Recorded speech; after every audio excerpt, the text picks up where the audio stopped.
Hi everybody, this is James of Vamp the Lost Soul. If you want to support my charity draw on the 5th of December, please click on the GoFundMe link on the description. All the details will be there. There are some of the details here. Hi everybody, this is James of Vamp the Lost Soul. Oh shit. If you want to support my charity... I apologise for that. It seemed to echo a little bit there. But as I said, please support Mencap. These guys do a wonderful job for people who believe. So anyways, on to the next part, which is the actual intro itself. Anyways, guys, this is James of Vamp the Lost Soul. Please support me on Patreon. When the music starts, you know what time it is. Stay patient, as we are now going to share by social media. See you guys on the live draw.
Please stay patient for a little longer as we are sharing. We will be, when the music comes on, you know it's nearly time for us to start.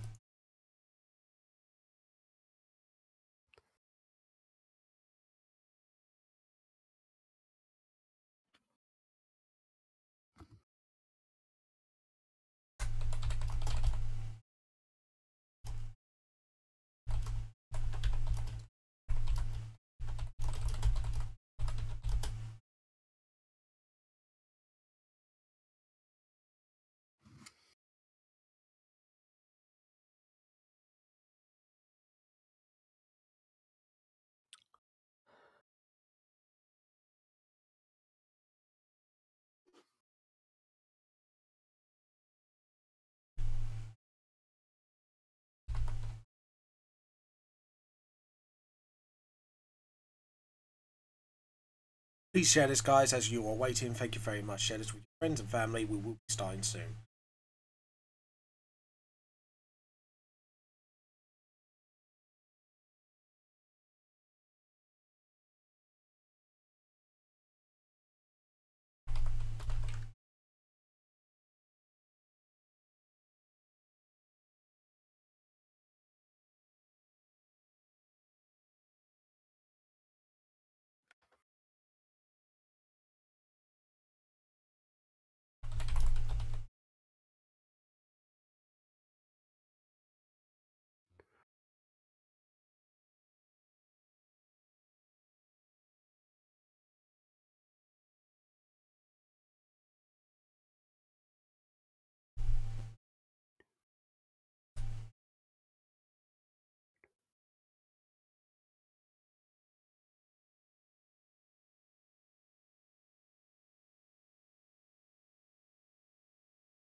Hi everybody, this is James with Vamp the Lost Soul. I'm going to take down the chat bit now because I forgot to get the chat up. See days. Anyways, I'm joined by James Durkin, a friend of mine over here. Say hi, James. Hey guys, I'm so good that it's taken a whole 9 months for me to return to this, so how you doing? Yeah, we're doing all okay, thanks. I'm now just going to get the video up. Yeah, the chat's online. We've got 3 viewers. Hello, everyone. So anyways, today will be the very, very last episode of the year, and also this will be the season finale of Chibifon Time Season 1, and that will return in at the end of January, obviously, as per usual. But anyways, guys, hope you had a wonderful weekend, and for future, in case I don't say this at the end, I hope you all have a wonderful Christmas. If you want to support me on my Patreon. Obviously, you get to vote for what I do and stuff. Anyways, let's get this party started.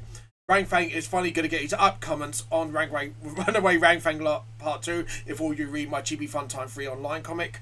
So, for kids. So, yeah.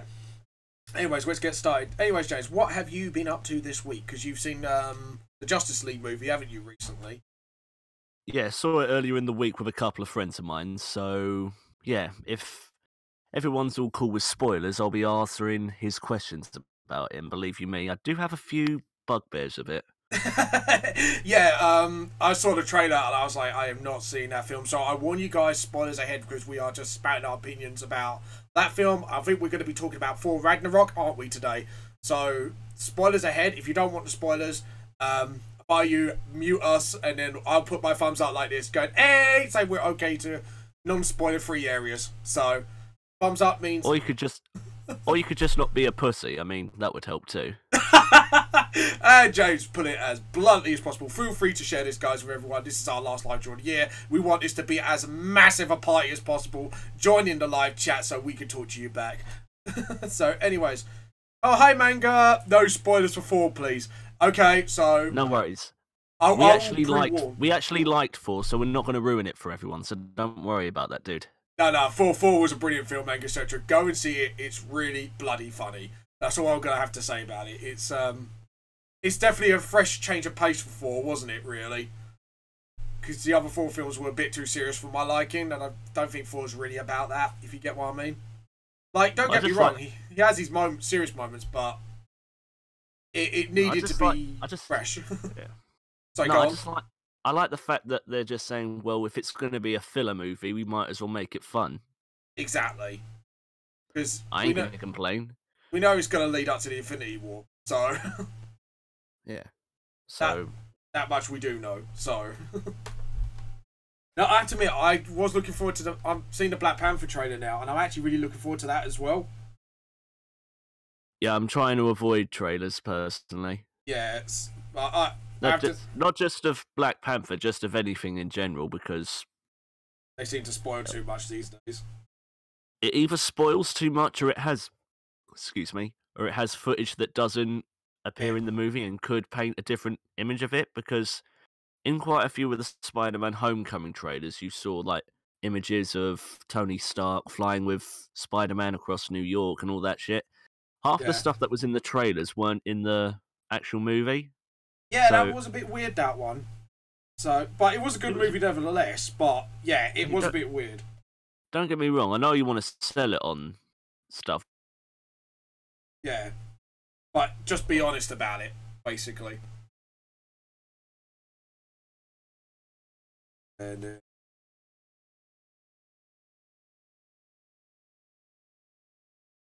okay, so I'm just doing the panels now.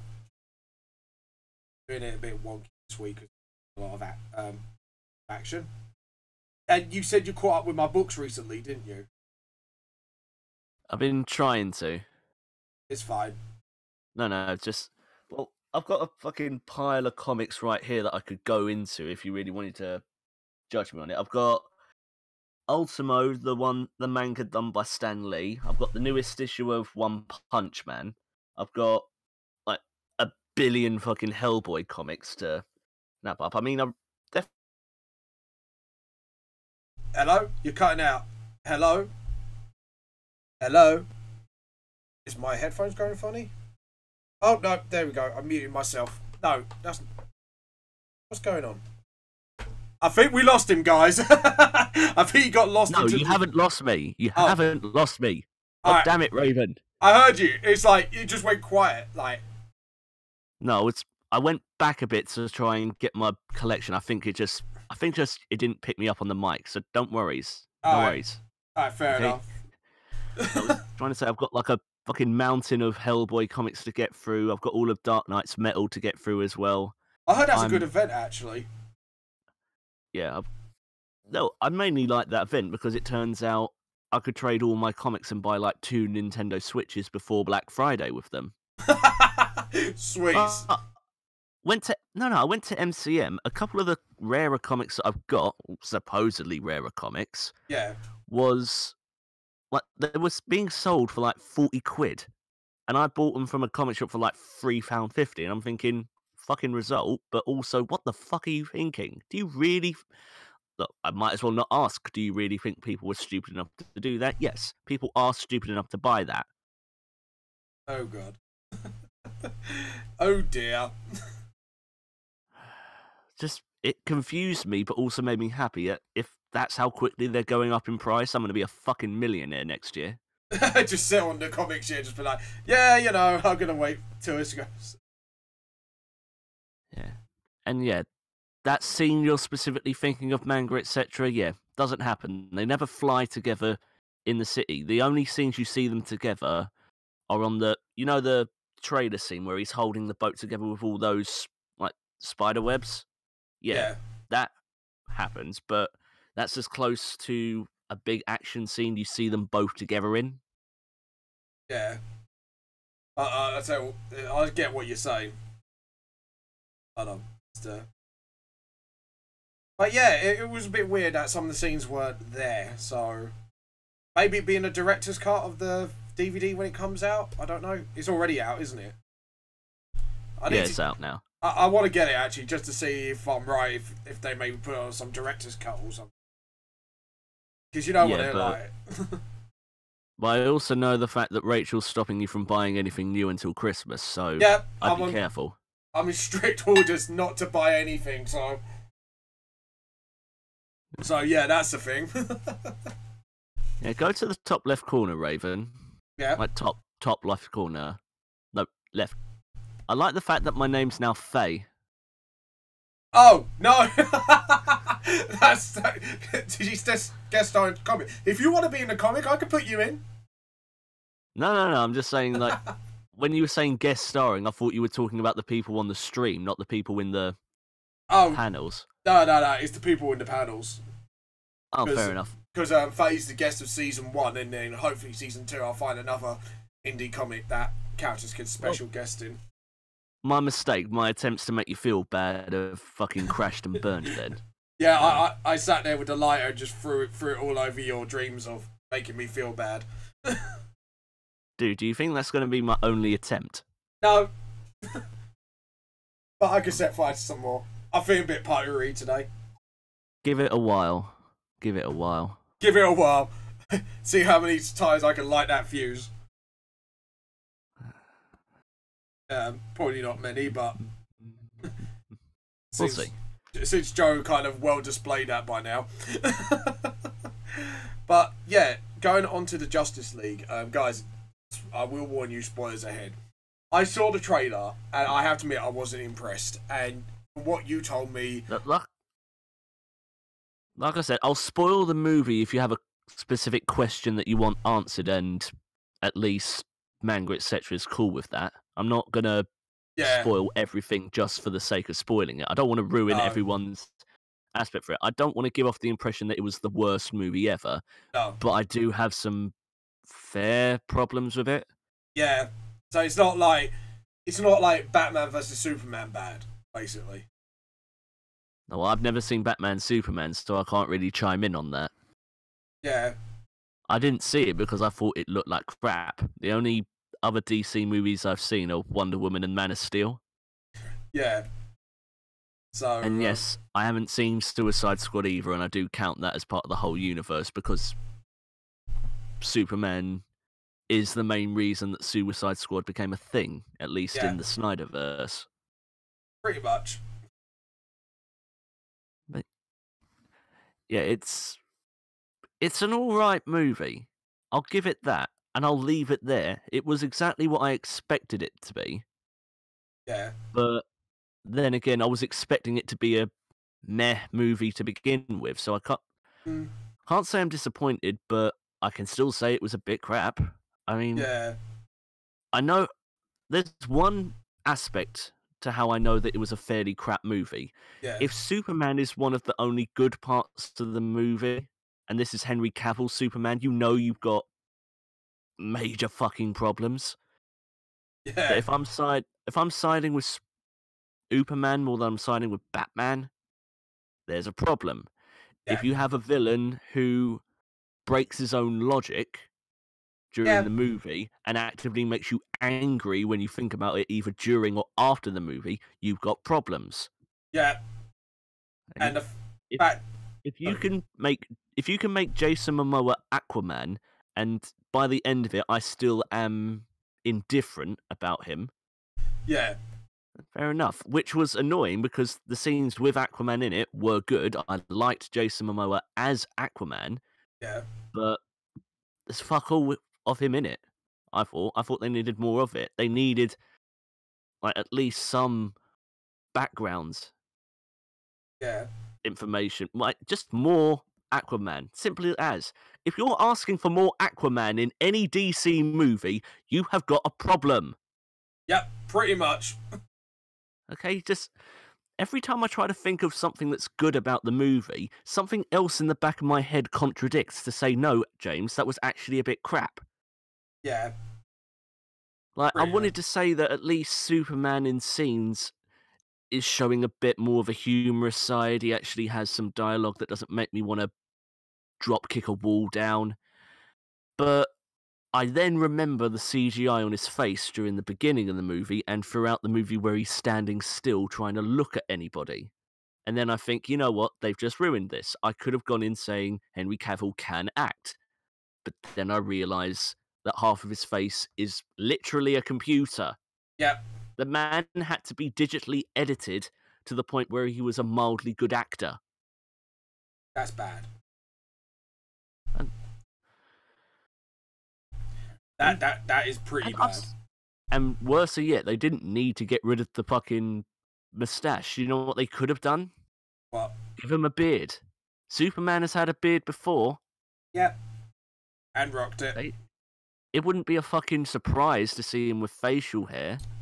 At least, look, like it might have been, but I just realised that.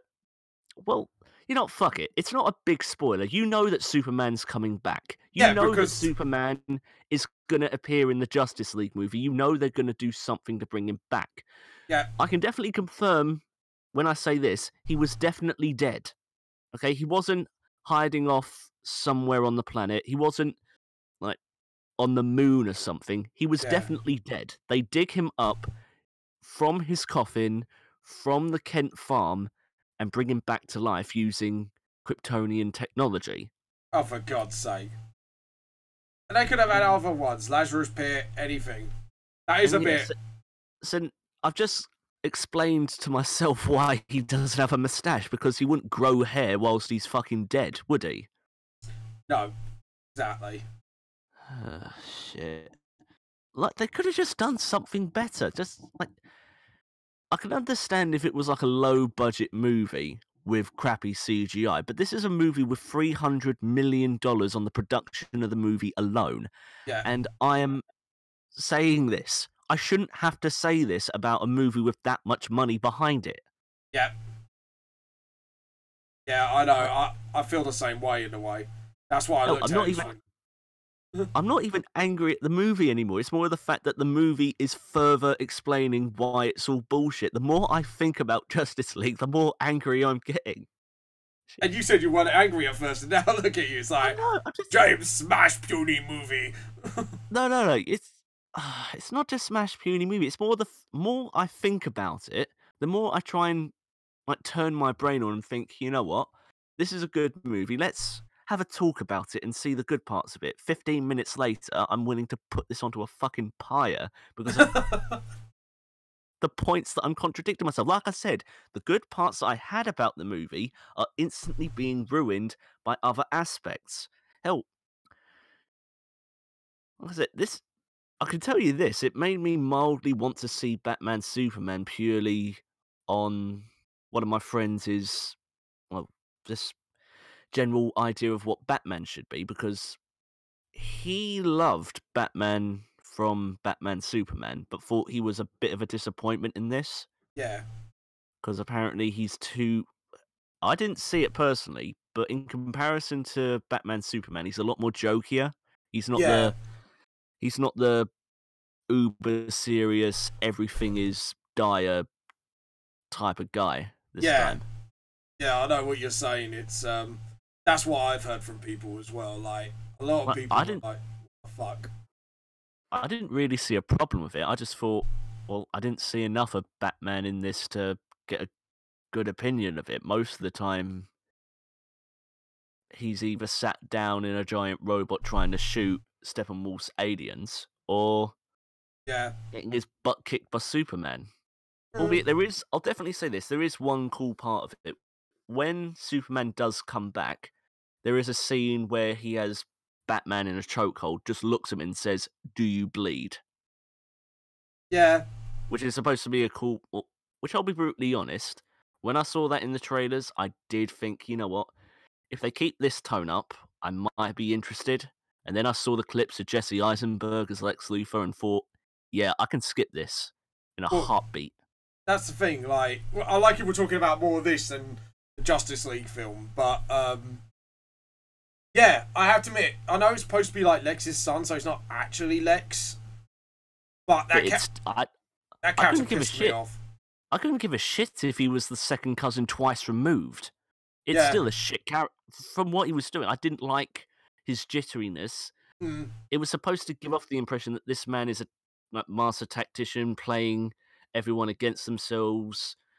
Just a man who uses his brain most of the time, and he's jittery as fuck. Yeah, he was too. Like I said, this is my liking. This is an impression. Yeah, this is an impression I'm getting simply from the trailers. I couldn't tell you a specific scene in Batman Superman because I wasn't encouraged enough to watch it. Yeah,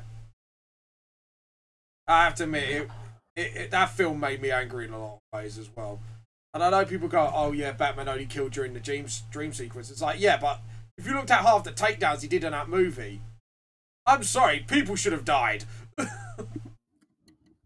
Oh, see any of the takedowns you have in the Arkham series, you know he's killed people in that. Yeah, or at least disabled them for life. Dude, in Arkham Origins, it's during the winter. Now, correct me if I'm wrong, frostbite's still a thing. Yep. If you leave someone head and at least half of their body first into snow, shit's gonna get broken off. Yep. You know?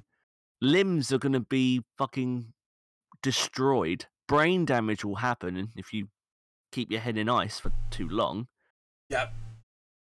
Like, fucking duh. Yeah. And also, like, of all the games in the series to really push the whole idea that Batman doesn't kill to a fucking ridiculous degree, it's Arkham Knight. Yeah. Where you have the Batmobile. Now, Raven. Yeah. I want you to try and explain this in the best way that you can. Go on. Can you define the term non-lethal explosion? No. Like, how would a non-lethal explosion happen? I don't know. Like maybe just instead of metal, maybe put rubber in it. Or No. With explosives, with dynamite, with rocket fuel, with actual. Yeah. But even if you blow it up and put all the rubber pellets in it, that's still going to kill someone. My point is, I get that it's a comic book game. It's a video game in general. You're not supposed to have that much seriousness 24/7. Just chill out, enjoy it. It's supposed to be ridiculous. But there's got to be a degree. Also fighting. Because bear in mind, this is also the same game when you're fighting a man trying to infect the world with fear, whilst being allied with someone who controls nature. Yeah. In Poison Ivy. But I still find it ridiculous that you can go at like 60 miles an hour, possibly more than that, hit people, like civilians or bad guys Yeah. with your car, and apparently all they'll get is a quick tasing and a little boo-boo. Like, little if you boo-boo. hit some... No. If you hit someone with a car at that speed, they will die. Yeah. Yeah, I agree. Right? If you blow up a van using explosives, it flips at least twice and lands upside down, you are going to kill someone. Yeah. So yeah, I wouldn't be surprised if it's confirmed that Batman kills people. Yeah. I know it's against his MO, but if he all of a sudden started killing motherfuckers, it wouldn't be a big surprise to me. Yeah. Exactly. But if you're gonna get Batman to kill, you gotta do it like in the Dark Knight Returns, where how he killed the Joker. If you get what I mean. I'm not gonna spoil it. Go read it. Seriously, go read Dark Knight Returns. Seriously, it's such a good one. Or watch the animated movie. It's voiced by Batman's voiced by the guy who did RoboCop. Yeah, actually, that annotation of the comic book wasn't too bad, actually. It's better than the fucking Killing Joke. Yeah, Killing Joke, I had a couple of strikes with. I think it was mostly the whole Batgirl thing. If you get what I mean.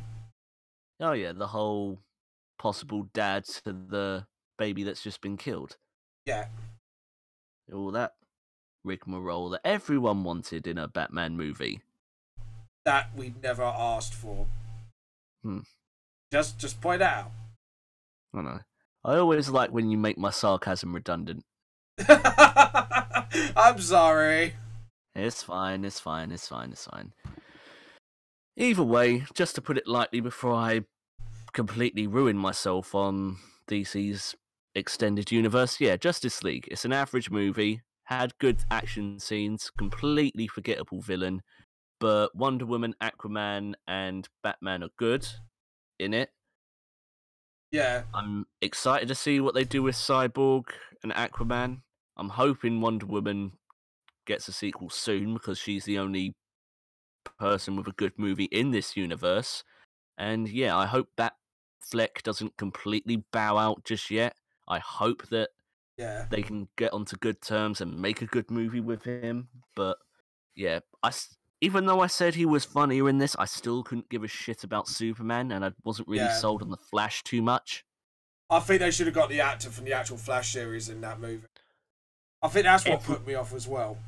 Dude, ask any nerd who likes the Flash, and I'm assuming they'll say that, because I haven't found a single person that I haven't asked face to face that they prefer Ezra Miller to the guy who plays Flash in the main series. Yeah. At least on like a shoestring budget compared to what Justice League was for the Flash TV series. They know how to do a fucking running animation. Yeah. Yeah, I agree. Like, when you have Ezra Miller running through like anywhere in Justice League, it looks like his arms are whips. It looks like he has no feeling past the shoulders, that they're pretty much like maces dangling around to the right of him, and he's trying to swat something right in front of him every time he flings his body forward using the fucking blue lightning energy that is the Speed Force. Yeah, which is actually supposed to be orange. Just saying. Yeah, let's not get started on that, shall I? Okay, at least we've got that out of the way. Yeah, as I say, at least we've got that off our chests. So, I got it off my chest. I'm sorry if I've taken over the first good chunk of this. Just listen to me, bitch. Yeah, no, it's fine, dude. Like, I know. I saw the trailer, and part of me wanted to do that as well. So, you basically said what everyone else was thinking, probably, if they've seen the film. Unless someone likes it, I apologise. I know that you get a kick out. I know you get a kick out of hearing me angry. I just don't know if the people watching will. Well, getting That's angry. what I'm hoping. Well, probably getting angry over a film that should have been decent. Yeah. I need to take my coat off. I'm hot. Oh, are you now, James? Yeah. Man's too hot. Okay, I'm good. Alright, you're good now. Yeah. Alright, just give me a second with this. I just need references. References for the last one. No, that's cool. Alright, cool. So we're gonna draw normal and then we'll wait for the costumes on the floor. So people know they ditched the costumes. Because, you know, it's not an MCM special anymore. So, right. So we're gonna start with... I think we'll start with Faye here. I laugh if Tiffany suddenly appears like, you rang. Hey. But, anyways, without spoiling it, what did you think of the 4 movie? I was genuinely surprised at how much I enjoyed it. Yeah, I have to admit. Oh, go on. I have to admit, because when people said they got a lot funnier with it, I was a bit dubious at first. If you get what I mean, a bit like, oh god. But when I saw the trailers and that, I got hyped, and then when I actually saw the actual thing, I have to admit, I do praise the people who made that film. I think that's the thing 4 needed, really. Like, there's a good balance. I mean, there's a lot of jokiness in it, and there is the occasional like silliness of it, but it's not on the level of Guardians of the Galaxy when it comes to that. It still feels like it's its own thing. Yeah, exactly. I think with 4, it really needed that sort of thing. You know what I mean? It just needed, like, it didn't need a complex story. You just needed you needed a simple story explained in an interesting way. Exactly. So you've got a general. My sister has returned to kill everyone, but the journey there and the way it's told and the jokes that are featured are good enough to warrant this being a movie. Yeah, exactly. Yeah, and they made references from obviously other comics. So I have to admit, you just got to see a certain part when a certain character freaks out. I think James knows exactly the scene I'm on about. Oh yeah, yeah. Like it's not a spoiler because obviously they're keeping the continuity of it, so it's going to happen. Yeah, there are some funny scenes with Loki reacting to the Hulk. Yeah, I'll say that. I won't say in what situation it is. I can definitely tell you it. I was really laughing at that. Yeah. I like the fact that they kept that continuity going. I liked he acted in a way that you expected Loki to do it. It was so well written. Yeah, it was that. I can't think of a character that was actively underwritten or I was actively disappointed by. No. I mean, to be honest, it's not a grievance on the movie. I won't say that their appearances in it aren't welcome, but I'm a big fan of the Planet Hulk comic book, as well as the follow-up World War Hulk. And I like the animated movie to it, so I wasn't angry at the fact that they're not doing a direct adaptation live action. Believe you me, it would be a very, very grim thing to do for and very hard to pull off. A character as silly as the Hulk by this director. But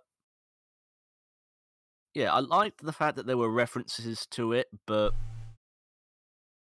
but like I said before, I liked it. It's nothing to scream home about. Pretty much the only parallels between Planet Hulk and Thor Ragnarok is the fact that the planet's the same. Yeah, it's the same-ish. Yeah. The Hulk fights in a coliseum, and Korg and Meek make appearances.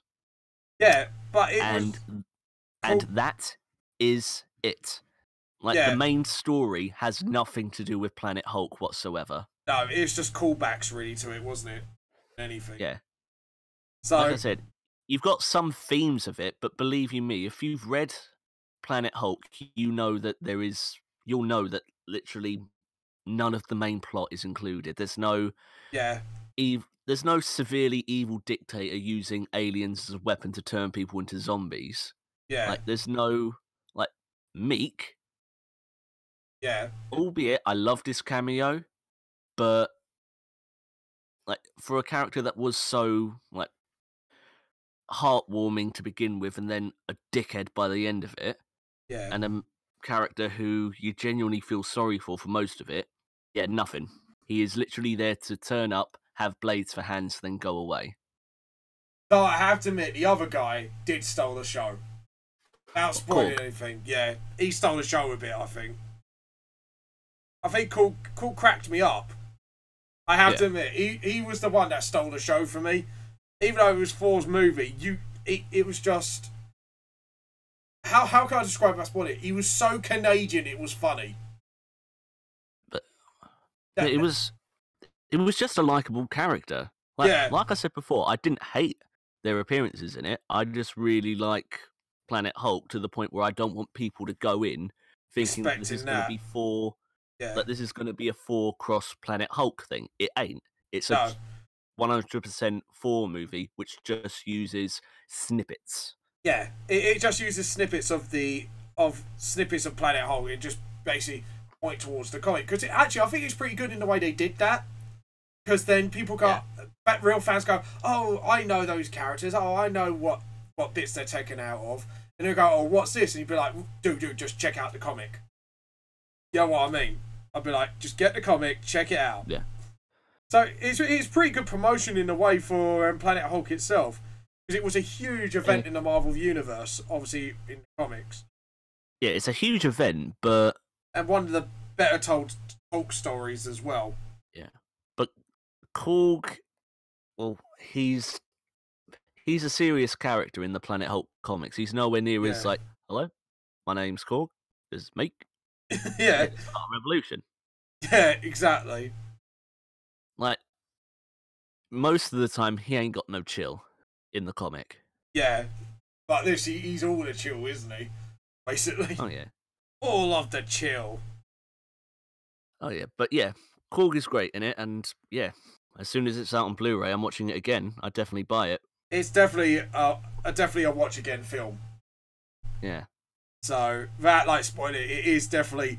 Guys, go and see Thor Ragnarok in the cinemas before it comes out on DVD. Oh, and if you love Jeff Goldblum being Jeff Goldblum and actually giving a shit about it, you'll love Jeff Goldblum tenfold in this. He is great as the Grandmaster. Oh yeah, that character cracked me up as well. He was just the most oblivious knobhead there was in that film. Yeah, I mean, for a mildly sadistic hedonist, he was very funny and heartwarming. Yeah, he was.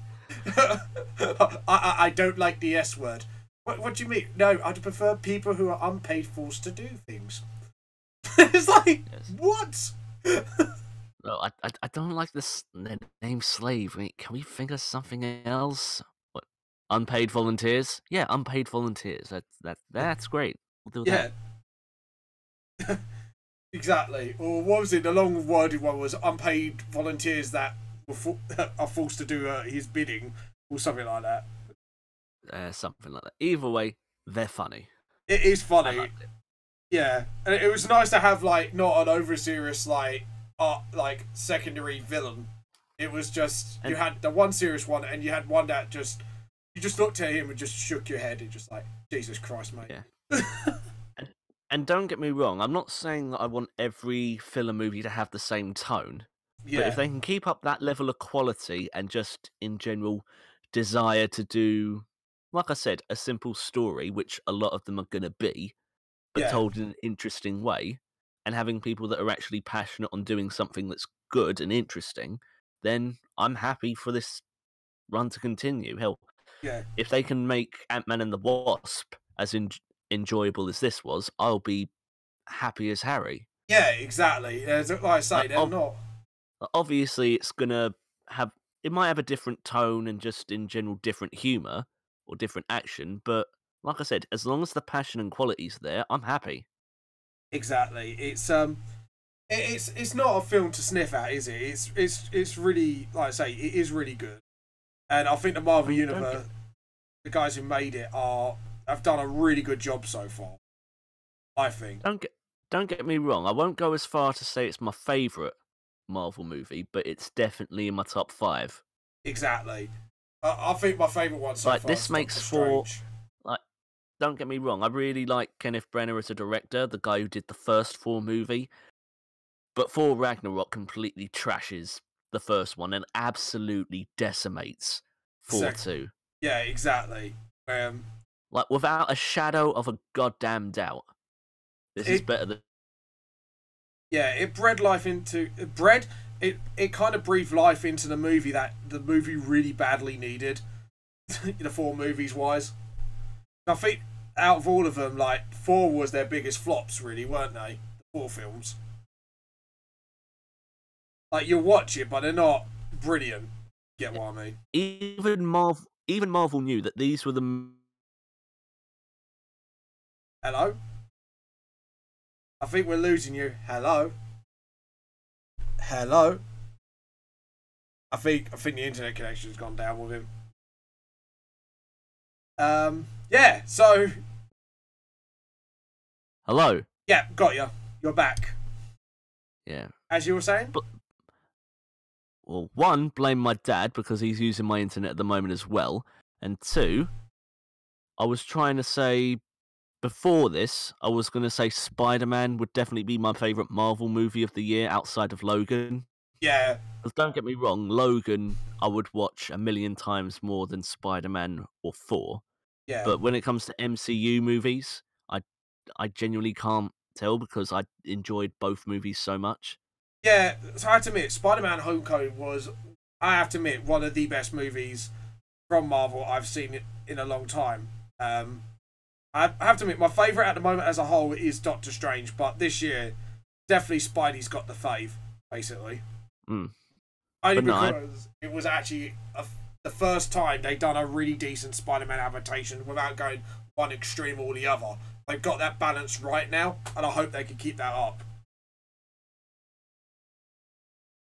If you get what I mean, because Tobey Maguire, like, as much as he was a good Spidey, to me, he was too emotional. And then you had the other guy who was too Andrew cool Garfield. Kid. Yeah, Andrew Garfield was too cool kid, if you get what I mean. Yeah, I know what you mean. So yeah. Go on. Either way, I just thought the films were like, I wasn't going in expecting like the best thing to happen since sliced bread. I was going in expecting, okay, Hold on. We lost him again. Oh, itchy ear. Sorry, guys. I don't know why my ear's itching today. I feel I'm coming down or something. Oh, well. Hello? Hello? Yeah, I think we've kind of lost him now. No, you haven't. Oh, there we go. Like I said, I don't know why my internet is going so shit. I'm really sorry, guys. It's alright. Sorry, say that again. I was trying to say, before all this shit happened, that, yeah, I wasn't expecting it to be the best movie ever, but it was surprising how much I enjoyed it. Yeah. For a movie that was just trying to set Spider-Man back on track, I thought, pretty damn good job. Yeah, it was. Like, I loved Michael Keaton as... Michael. Hold on.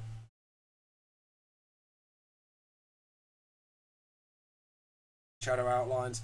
We're just waiting for James to come back. I really apologise about this, guys. It's because he's, like he said, his dad's probably using his internet too, so... Anyways, feel free to join me and Mango Etc. on the chat, guys. I know there's 6 of you right now. One of these people is not like the other. Oh, no, that's fine. Oh, dear. Am I back? Yeah, you're back. Fucking hell. Michael Keaton as Vulture, I'm guessing you could just say, or... Yeah, Michael Keaton as Vulture was great. I loved his role in that.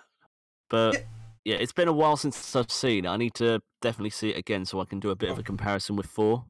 Yeah, true. Because the only Marvel movie I've seen more than once this year has been Logan. Yeah, Logan was a really good film, actually. Like, I like how we jump into all these movies when we meant to talk about 2. I have to admit, outside the MCU, I have to admit, like, Logan was the best one outside the actual MCU. And it was just... Sorry, go on. No, I was saying Deadpool's still my favourite outside of Marvel's cinematic universe. Yeah. It was like leagues above the most recent X-Men movie. Yeah. I'll definitely say that. But yeah, I just like the fact that just mild creativity being put back into some comic book movies will always be welcome. Exactly. I like the fact that they were doing something that they were passionate about. Oh yeah. And I think, like, say with the other failed Wolverine movies, I have to admit, like, all right, Wolverine after Origins, second one wasn't too bad, but they could have done a lot better. We do not mention Origins. Yeah. We do not mention Origins on this stream, yeah. Raven. Never, ever again. But we have to learn from the past. If we do not do what has been named, another do not do what's been named would be... Never again. In other words, it's like Voldemort. You just don't say it. No. He can't be named. The film that can't be named. Like the Baymax suit under here. I think the internet's... there we go. Say it again. I said there's nothing that's going to stop you from referencing it, but if I can prevent myself from remembering that movie, I'll be happy as a pig in shit. Just rolling around, just like, yeah, you haven't mentioned it, I'm good. It smells only slightly better than fucking X-Men Origins Wolverine. Yay! Yay! I like this shit, Paul. I think the last movie that I hated before that was a movie called Meet the Spartans. No other movie has made me that angry over the fact that I just had to sit and watch it. Yeah.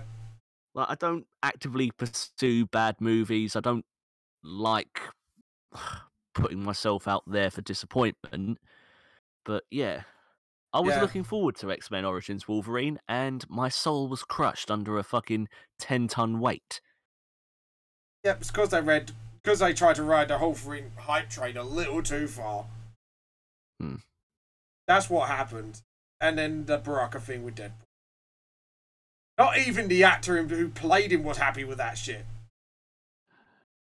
Dude, no one was. Yeah. Shit. Michael Jackson just went, ooh, ouch. Oh. Did we... Do you like that film, Manga, etc.? I'm sorry. We don't... Alright, yeah, we didn't read that film. Well, like I said before, I'm just glad that some passion was put into something that everyone was complaining about getting stagnant. Yeah. I like the fact that when Deadpool came out, people were so desperate for something just mildly new or just something mildly different that it, for a while, grossed more domestically than Batman Superman. Yeah. Like overall, Batman Superman made more money, but in America, I think Deadpool made more money than BVS. Yeah. Exactly. It's Deadpool was really good, actually. I've seen the trailer for 2. Have you seen the one where he's doing the paint by numbers thing? No, like I said before, I'm trying to keep myself away from trailers as much as I can. Oh, damn. It doesn't reveal anything about the movie. It is literally Deadpool in this sort of...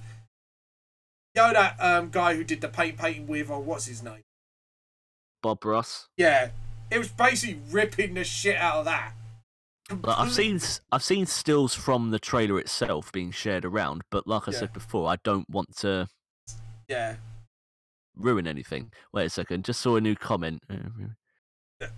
Oh, Tier 1 magazine. Rumours have it's a Planet Hulk movie standalone. Why keep the plot of 4? Yeah, true. But there will be a few things I'll have to change. I mean, like, how the hell are they gonna send him away to another planet if they're slowly getting his trust back? I mean, they'd have to change the name of the planet. They'd have to bring back Korg and Meek in a very, very different character position, because you've got Korg, who is so lax and cool with everything. Meek, who still needs to be a bit fleshed out if he's going to have even slightly the same role. And for a Hulk movie, it's going to be pretty grim. Yeah, true. Like it would, I would be genuinely, I would be happy if a Planet Hulk standalone movie came out, but I would also be worried that, well, I just don't think that Disney would go for a story as grim as the comics. So let's just say a lot of changes would be made, which I'll be brutally honest, I don't want to like throw my hat in just yet. Yeah. Like I said, I'd be, even if it's a pre-sequel, like Tier 1 has just said, I would be interested in seeing it. I'd want to see how they adapt it. Yeah. But I'd be more worried and curious rather than genuinely excited if it's coming from Disney. Yeah, true. But then again, Disney gone dark in the past. They've done it before, and I wouldn't be surprised if they do it again. I mean, they've already got a Venom movie that's going to be part of the Marvel Cinematic. No.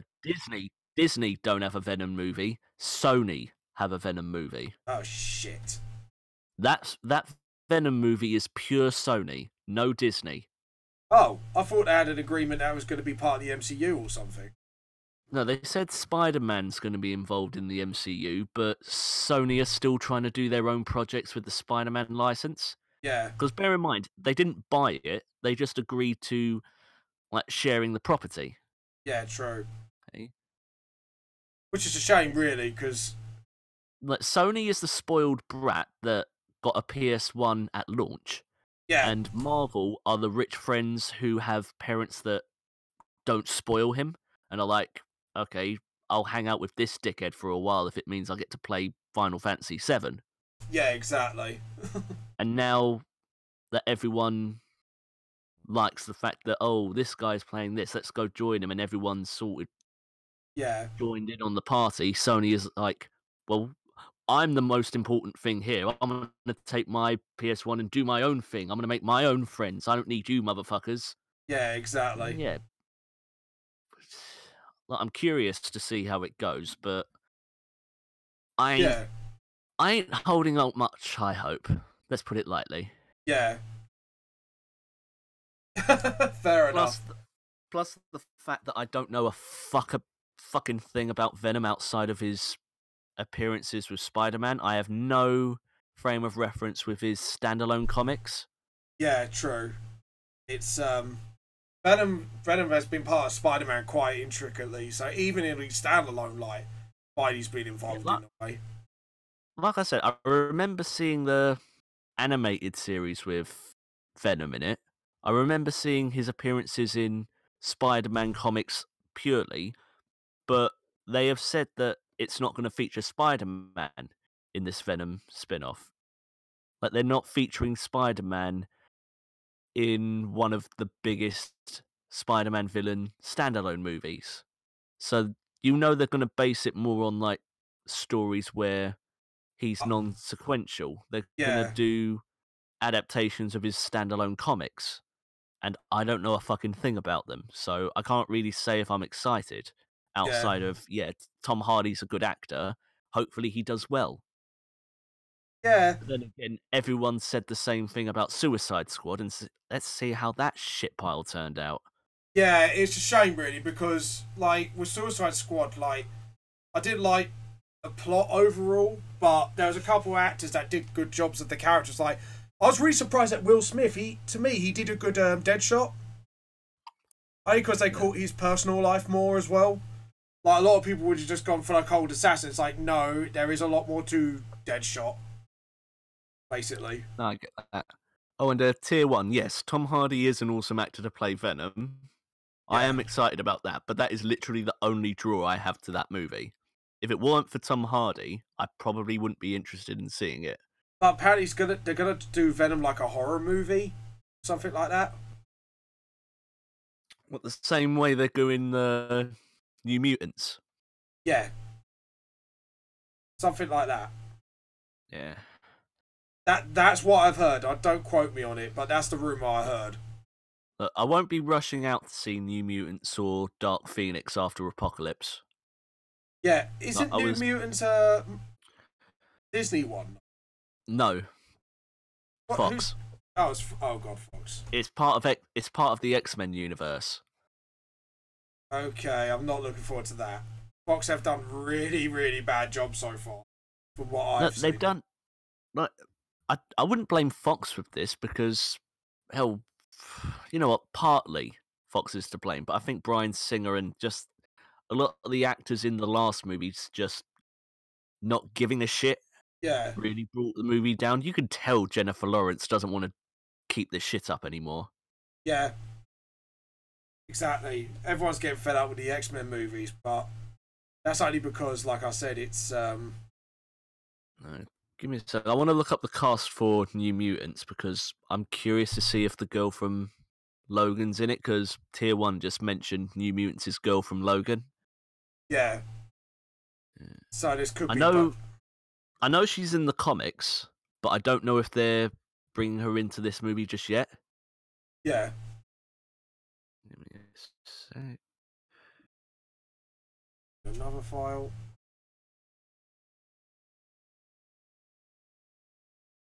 There you go. We need to bring Buzz into it. Hello, Buzz. Haven't seen you since the third page. Okay, I'm on the Wikipedia page. Apparently, the only people casting it are just. Let me see. Well, I don't know if anyone will get these off the top of their head, but Magic, Wolfsbane, Cannonball, Sunspot, and Mirage are the mutants that are going to be shown in it. All right. And Anna Taylor-Joy is she's sister of Colossus. Yeah, Maisie Williams, the girl from Game of Thrones, is playing Wolfsbane. Okay. Yes, the woman who constantly looks like she's 12 is going to be involved with this. Okay. And they're already pitching this to be the first movie in a trilogy, so... Okay. Yeah, don't expect a coherent ending or a definitive one. Like, expect something like King Arthur's ending to happen again. King Arthur, oh, what, that film? Yeah, because, well, I wouldn't say in the same tone, just... Well, I remember seeing a while ago a load of the reviews for King Arthur, Legend of the Sword being terrible. I thought, you know what, I'll look it up, see if it's just everyone saying this. Go to the Wikipedia page and see at the bottom that they were planning on doing a 6-movie franchise with Guy Ritchie's King Arthur. Yeah. And I was just thinking to myself, like, I understand that you're trying to plan for the future, but fuck me sideways. 6 movies, yeah. Like, Guy Ritchie's not that good. Why are you expecting all this from him? I mean, you saw how, yeah, everyone knows that the second Sherlock Holmes movie was so good that everyone's rushing for a fucking sequel. Yeah. Said no one ever. Exactly. It can be. I don't. Yeah, I have to admit, like, I saw the first Sherlock Holmes movie, it's alright. But the thing is, I have no problem with it. I'm just saying, he's like, the best description of Guy Ritchie came from a movie review YouTube channel and website I follow called Double Toasted. Yeah. They said that after watching King Arthur, he is now dubbed the Zack Snyder of Britain. Oh God.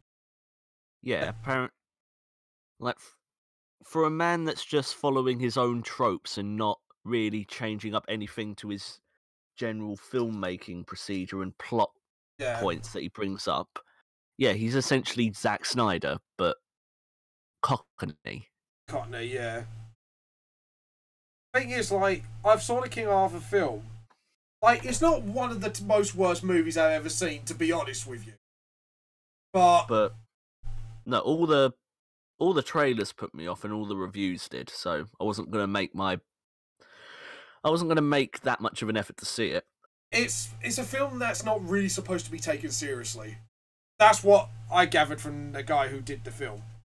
Yeah, but there's taking something not too seriously and then just looking at something so ridiculously stupid that you can't help but just say, fuck that. Yeah, true. True. I wouldn't think of it like that, I guess, honestly. A lot of the trailers that I saw tried to make it look like it were a rip-off of Lord of the Rings. Yeah. It looked like someone just gave, like, you know, the Asylum, the people that make Sharknado and all that shit. Yeah. It just looked like someone gave them $200 million and a bag of cocaine and say, go the fuck ahead. Yeah, go nuts. Yeah. Basically. Yeah. I weren't into it. Yeah, no, fair enough.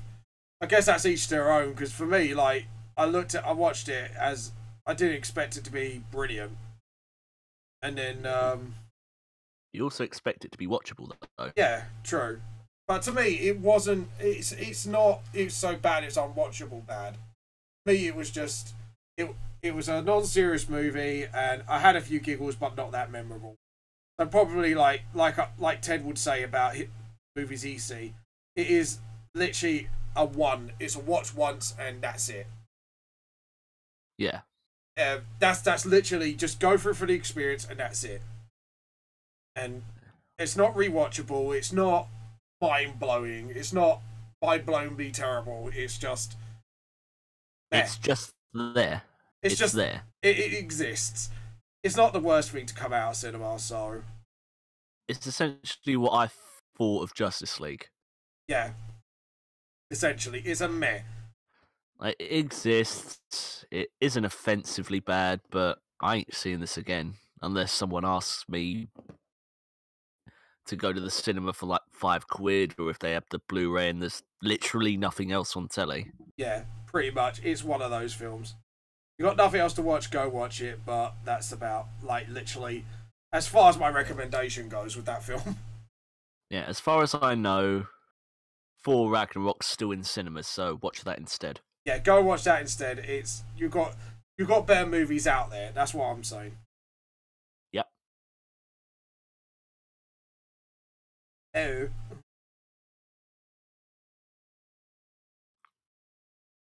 There we go.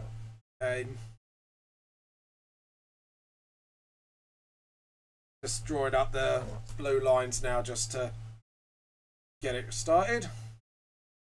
But yeah, outside of that, not really much on movies-wise, unless you wanted to discuss what's coming out soon.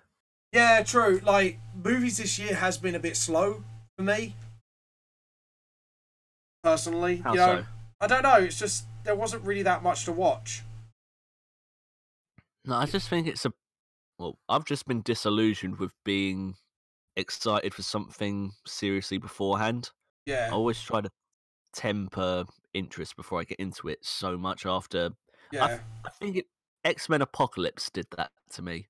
Yeah. I think X-Men Apocalypse is the one movie that's made me think, you know what, maybe I shouldn't get too excited for comic book movies that soon.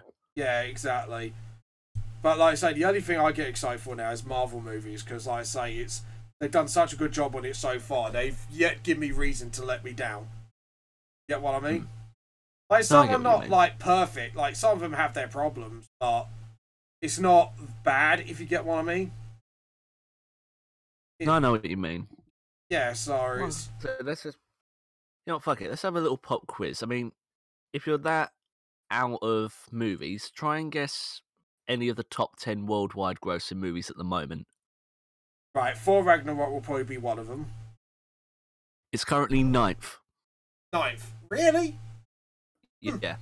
Probably be one of the top 5 at least. Not yet. Bear in mind, every other movie has been out way much longer. I think Thor Ragnarok is the only movie on the list that's still currently in cinemas. Yeah. What about Baby Driver? I haven't seen that. Is that any good? Baby Driver is fucking amazing, and I would definitely recommend it. Right, that's it. So I've got another film to watch. Pretty much, like, say you're a person that likes car stunts but hates Fast and Furious. Yeah. You will love Baby Driver because there are actual stunts. All right. Like none of this bullshit with no CGI bullshit. There is a lot of like actual skillful car driving in most of it, and the action's well done. The music amazingly fits in with how characters move and talk, which was obviously a purposeful thing to do, but it was done really, really well. Yeah. It's not, like I said before, I wouldn't say it's the best movie ever, but this year it's definitely up top. Yeah, it's definitely one of the better movies. Basically, I think if it weren't for Logan, I think it would be my favourite movie of the year. True, Logan. That must be in the top 5. Well, it is not. Really? Where is it then? I don't know. It's all I know is it's not in the top 10. I'm gonna. Logan isn't in the top 10, but it is one of 14 movies that has grossed over $500 million. Nice, Jesus. It made 616 million on a 97 million budget. Oh, so they made their money. Oh, and then some. Like I said, it just proves people want to see it. Like, what do you think's the top one? Just out of curiosity, let's see if you're genuinely out of the movie loop. Probably, I don't know, because I haven't seen much trailers. Like, if it's the Emoji movie, I'm gonna get pissed off. Oh, fuck that! Emoji movie's nowhere near this. Fake fuck. Like I said before, I don't watch movies purposely because I think they're shit, so I wouldn't be able to comment on the Emoji movie outside of the fact that it looked like a pile. Well, everyone has slated it that I know at the moment. Let's put it like that. Yeah, but it's why that torture bad. Yourself? Yeah. I can't. Like, do any of your friends have children that want to? I just read a new comment from someone called Gay Jesus. What's popping, my children? That is the most gangster Gay Jesus I ever seen on comments. Have you read the Bible? And of all the Jesuses that I would want listening to this stream, it would be the gay one because he can understand that 2 atheists are the perfect people for him. I'm just reading the comments. Have you read the Bible? I heard this work of literature is straight up bawling, my homies. This is the most gangster Jesus ever. It's definitely balling. I remember that Mel Gibson movie, which featured a bit of an adaptation. It was like a horror movie. What, a horror movie for Christians, or? I don't really think that's not a specific power just for you. I have turned plenty of alcohol into piss and vomit. You know, yeah. It's not just wine that I can turn into vomit. I can turn vodka, I can turn rum, I can turn cider into vomit. I've got a big portfolio of shit that I can turn into that. I think anything we could drink alcohol-wise, we could turn into vomit. And yeah, I remember the manga. Akira Toriyama did that, didn't he? Really? He did the manga adaptation of the Old Testament. Oh. That was the thing that got turned. That was what was turned into Passion of the Christ.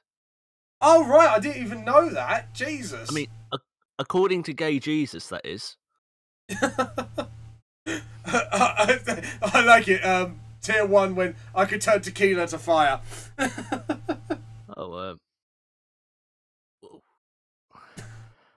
This is becoming a bit random.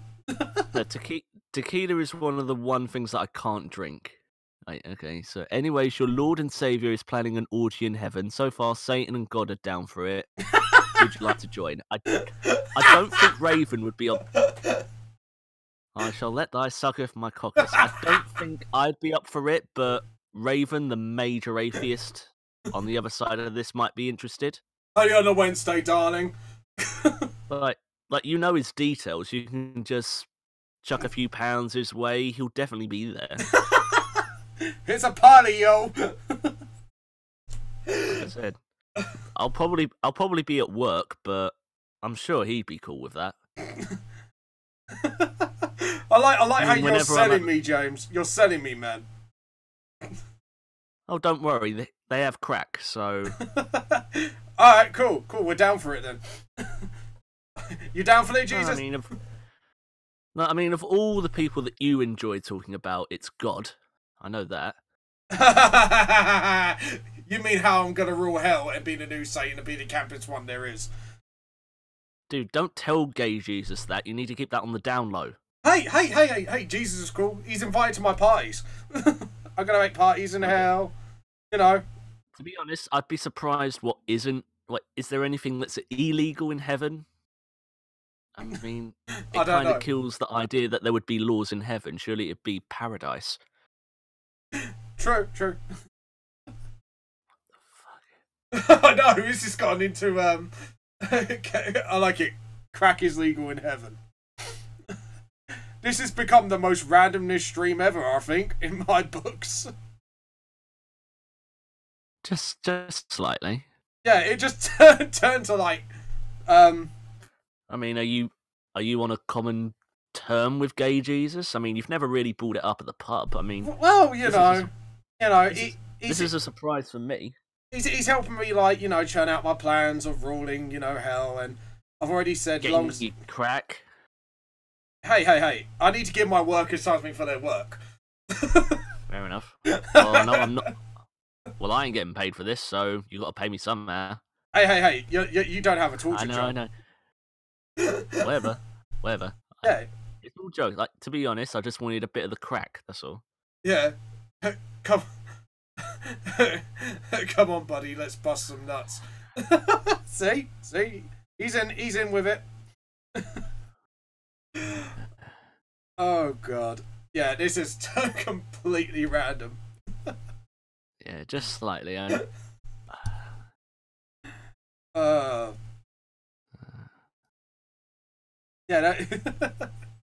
there's something strange in the neighborhood. Who are you gonna call nutbusters? Oh my god. I have to admit, at least he's into training than the last. We had someone who was trying to put dodgy websites on my chat, and I had to literally report it. So this is actually funnier than the last guy. And I actually would. I just. You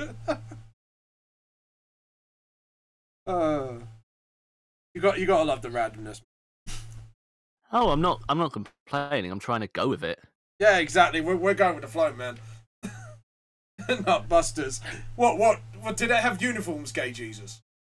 Do these people have the uniforms? If you're gonna give them Nutbuster uniforms, you have to give the logo like almost like the Ghostbuster logo, but you have like a pair of nuts, like and with a foot kicking it, like in a cartoonishly way. What do you think? If we're gonna design the Nutbusters logo, I don't really think we can explain it. We might get banned from YouTube. I want to get demonetized. I mean, that's the last thing you need, dude. Yeah, true. I had to keep it on the download. But true. I mean, we can't be rude about Nutbusters logos. We've got other cunts to talk about. Yes, we do. Next on the list, about Theresa May thinking that animals don't feel things. What do you feel about that, James? Because I think Theresa May is a fucking idiot. Well, once I get more elaboration of the story, I'll say all I know is, from that impression, she sounds like a bitch. Yep. Pretty much. Well, she should be leading the country if she thinks that anyways, because that's kind of a backwards thinking. Even gay Jesus agree with me on that.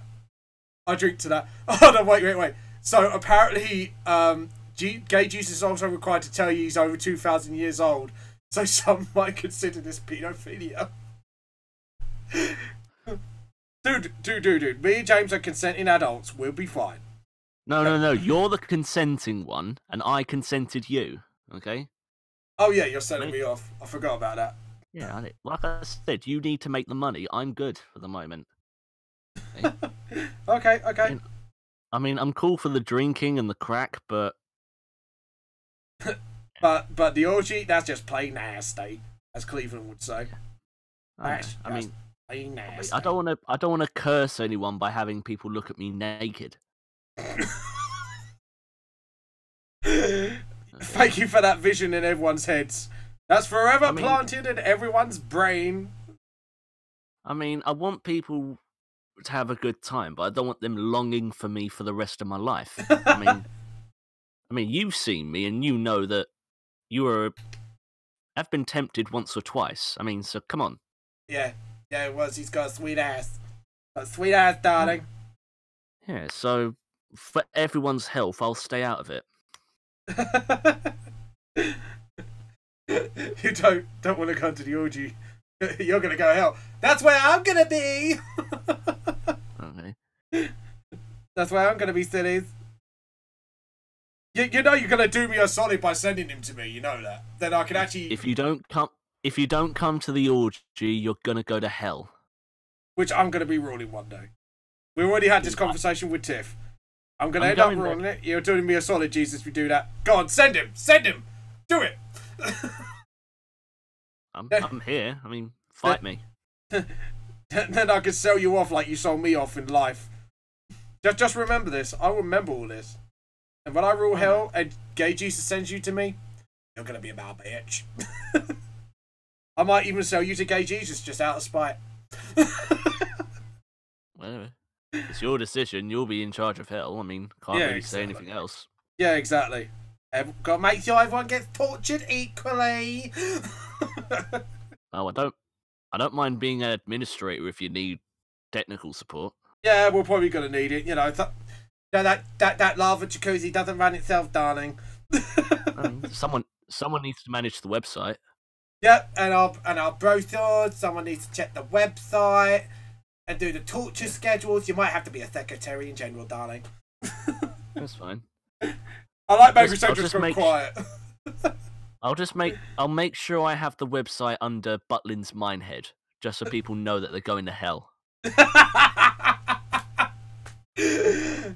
Yeah, you know, our accommodations are a little bit dirty. But until saved you some space on the naughty corner. See, he knows I'm gonna rule it. He knows I'm up for the ruling. Oh dear, I think, what have we got ourselves into? I don't know. All I know is I'm not on Gay Jesus's good books, so... Yep. There we go. Yeah, that's it, man. That's it. You're not these good books. You're gonna... What? Well, at least if I'm in hell, I'll have my coat. I mean, man's not hot, so there we go. Exactly. Well, like I say, you're gonna be my Secretary of Hell Affairs, so. Yeah, shit happens. Shit happens. Oh no, hold on, Jesus! If I do take over hell, do I have to change my name to Satan, or can I just keep my name and just have it as a nickname? Look, if we're gonna clarify this when I'm gonna rule it, I need to know the details. The job.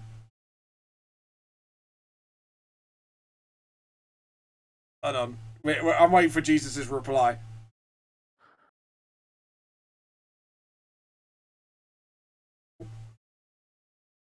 Hold on. Go. No, it's fine. I'm just waiting. I'm just waiting for Gay Jesus' reply. Because, like, say, if I have to change my name, after I take it over, then... No, I've got to find out these things, you know. If I'm going to rule hell, I'm going to need to know these things. You're not allowed. Ah, come on. I throw parties. I'll make a little special orgy corner for you. No, like he does in most of his life. I think. No. I think there's only one person that could replace Satan. I mean, he's used to replacing people in America and then being told he's shit in response. Piers Morgan. I mean, it's not the first time he would have taken over a famous person's platform and run it into the fucking ground. True. If he can do it to Letterman, if he can do it to Good Morning Britain, he can do it anywhere. And I have watched him on Good Morning Britain. That's hell. Ah, cool. Fair enough. Satan's his best friend forever. He's his Buster Nut buddy. Buster. God, we're gonna have to I just wanted to talk about video games. But, yeah. And now we're talking about me being denied a rule in hell. This is not good, man. We're gonna have to make a presidential campaign. Like most of my conversations when I'm drunk, it's gone back to Jesus. Yep. Oh, Family Guy, my best friend Jesus. No, No one got that Family Guy reference? No, I got it. I just wasn't that zoned funny. out for a bit. Oh, No, I was eating. No, it's not that. I was eating a sandwich, so you know, you know, I've got my priorities high. High as a cat. Mm-hmm. Mm-hmm. Damn right. So, as you can see here, I'm drawing up all the characters now. There we go.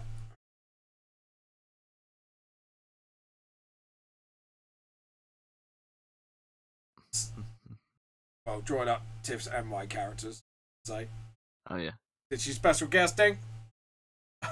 Don't tell God about this, by the way. Tell God about what? About saying his best friend. But anyways. Shh. Shh. Keep quiet. Shh. Sarcasm. Shh. Yeah. What do you mean? We don't know. We don't know anything. And if you're not going to tell Satan, we're going to try and take over by presidential election. We ain't. He might get jealous. We ain't seen shit. We ain't seen shit. We ain't seen shit. We ain't saying shit. He might get jealous. Why would you? I think their family dynamic is a bit, yeah.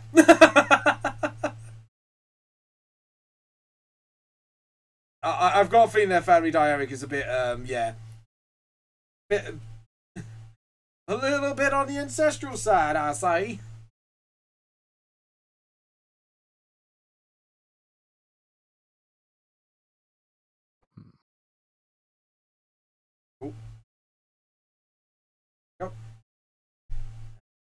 Well, this has been fun, Raven. Yeah. I have to admit, it's become one of our most random streams yet. Very random indeed.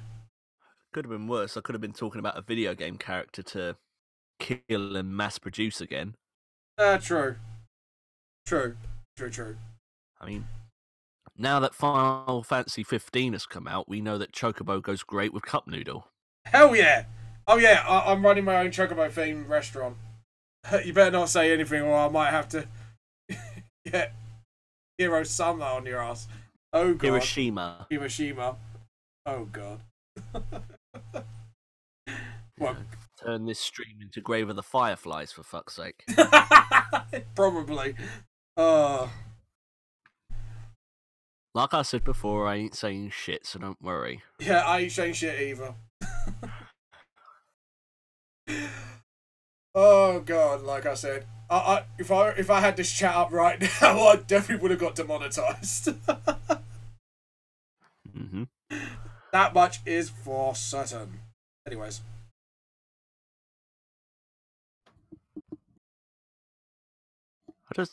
I just wonder if gay Jesus looks like our friend Elliot. Yeah, well, I don't know. I'm curious to see who this person is. Yeah, I'm quite curious.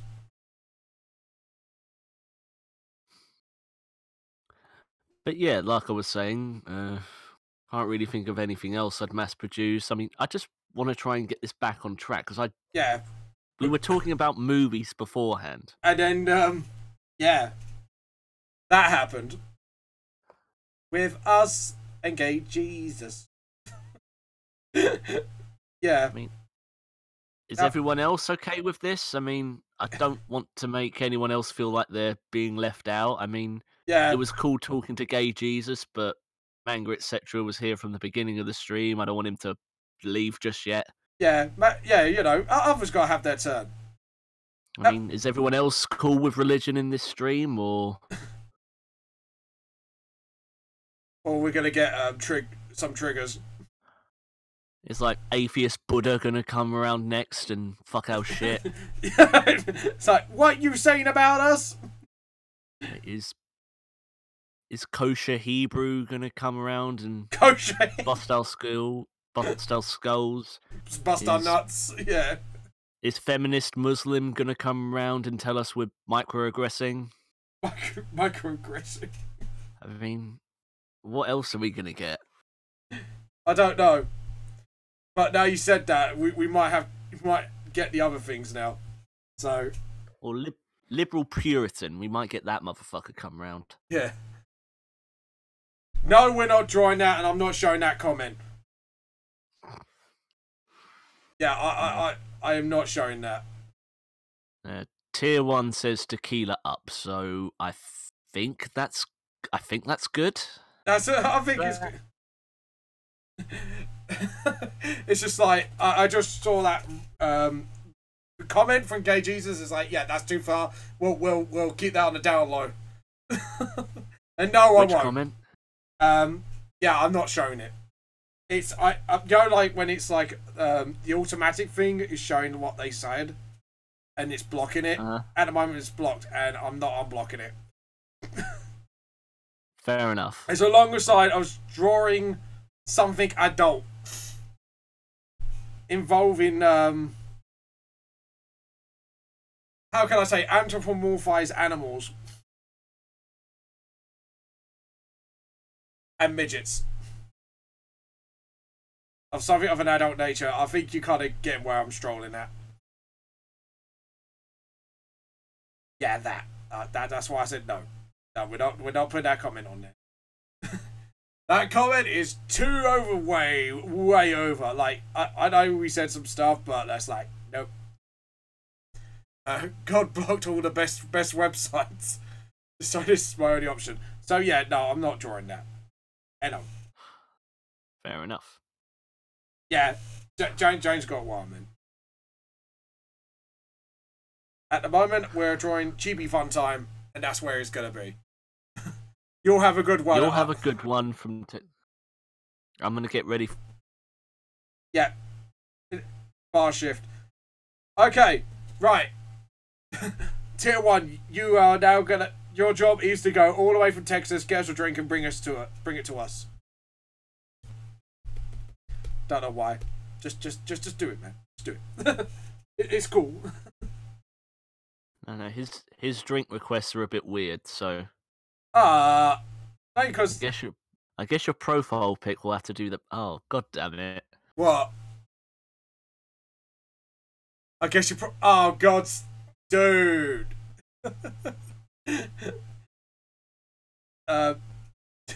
Awesome. There you go. He's gonna bring it all the way from Texas to the UK. You're gonna be our drink smuggler, right, Tier 1? We'll see.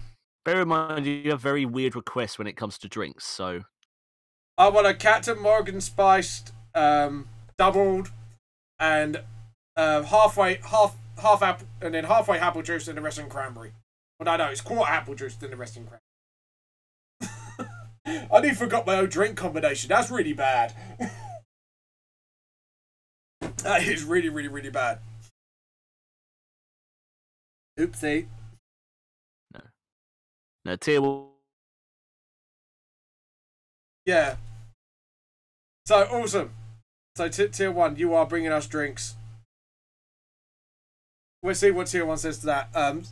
Smuggle ways. I'm a bartender. Asking you'll get. Right. Your strongest run, then. Doubled up. With a quarter apple juice and the rest in cranberry, please. He's going to smuggle us up, James. What do you want? JD and Coke. Yeah, just a JD and Coke. Strongest whiskey, not JD.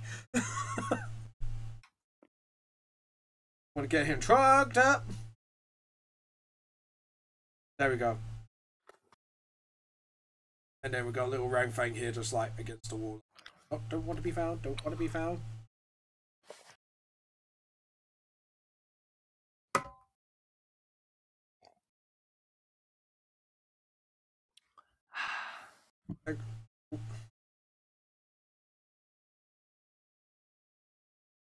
And a touch of fire. And a touch of fire. Hell yeah. My children, I must leave to spread my love to other channels and hopefully not get banned. Well, if you do spread love, make sure you spread it on James, okay? Yeah, and make sure you clean up after yourself, dude. Use Andric tissues. They seem to be quite absorbent. Dude. TMY. That showed too much personal experience. It sounds like too much personal. Apparently, Jesus is always watching you. Jesus is watching you wipe yourself, you dirty bastard. What are you doing? What's wrong with you? Well, gee. He's going to have to tell his dad about that. I mean, come on. Jesus Christ, literally. Yeah, he's the fucker watching you. Yeah, I know. So it's not. So they got the lyrics wrong to the Christmas song. It's not about Santa. It's about Jesus. He knows when you're sleeping. He knows when you're awake. But that's not for everyone. That's just specifically you. Oh, all right. Oh, I knew that song was about something. This soap looks a lot like a webcam. Maybe it isn't. What do you think? Anyway, thank you, I guess, Gay Jesus, for stopping by. I mean, gracing us with your I don't know what else we're going to talk about now. But we'll find something. Oh God! We'll let you know if any other homosexual deities pop by.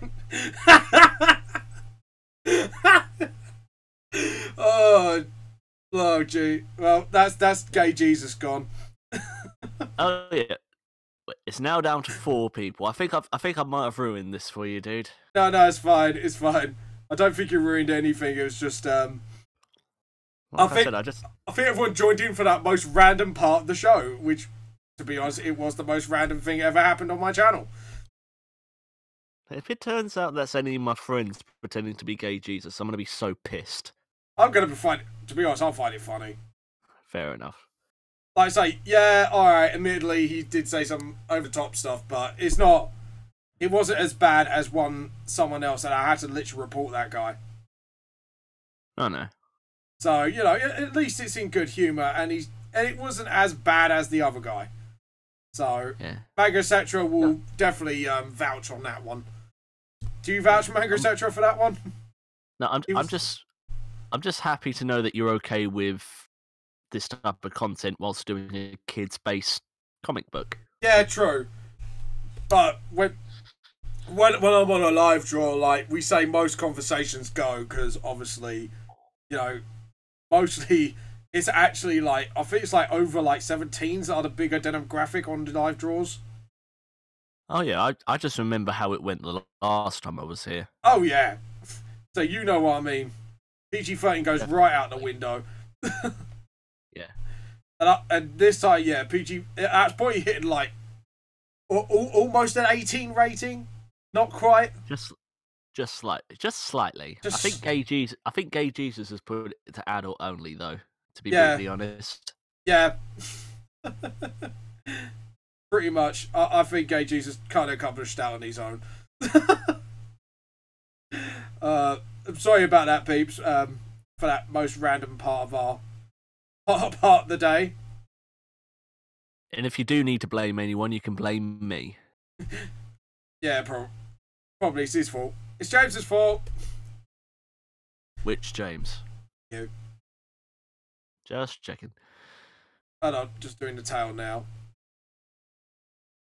This tail's supposed to be bigger and bushier than that. And no, not like that, peeps. Oh, that was like I say, that was definitely very random.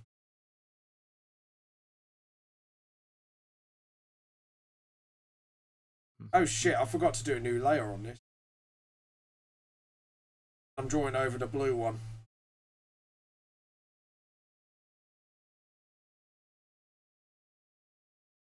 Frame trying to creep away.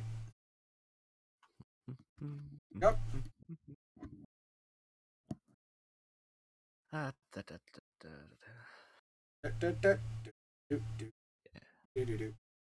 just gonna give a few minutes to think of something to bring up. Let's move on to games.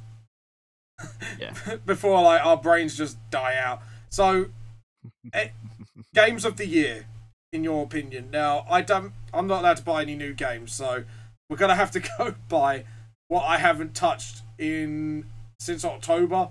I have to say. Well, have you played Cuphead? Oh, I love Cuphead so far, but I've taken a break from it to get through Wolfenstein. Yeah, I haven't played that. What platform's that on? everything. Ah, so not just on a single platform. No, even Nintendo Switch. Oh wow, Yeah. that's quite big actually, because Nintendo don't really accept much outside titles, do they? Really, very rare that they do. But they started to do that a lot more often now, haven't they? Yeah. I mean, they've done it with mainly because the Nintendo Switch is a console that's actually fucking fun. Oh, shots fired. How come? Yeah. Well, like I said, I tried a few games back at Comic-Con. Pokken Tournament and ARMS I'm definitely interested in getting once I get a Switch. But I think so far that outside of Crash Bandicoot Insane Trilogy, I can't think of another game that has made me say I need to get a games console just for this game. I loved the hell out of Super Mario Odyssey when I tried it. Yeah, I've played it for a little bit with my mate, and it's really good. After Christmas, I'm definitely putting money aside to buy a Switch. Yeah, I'm waiting for a couple more games to come out, because at the moment it's got a few decent titles. Definitely I'm interested in, but I'm waiting for like a few more to come out. See if it warrants it. Supposedly a rumoured game to come out next year, or at least be announced next year through, I think, a Switch event is Soul Calibur 6. Yeah, I heard roughly about that, but that's not exclusive, is it? Though, is it? Not exclusive, but it was going to be announced through like a Nintendo event. I've heard rumblings. Yeah, and I heard they're going to make a new Pokemon game on the Switch. Whether they're going to announce that soon or not, we'll see. But yeah, we will see. We will see indeed. I tell you what. What did you thought of Mass Effect Andromeda?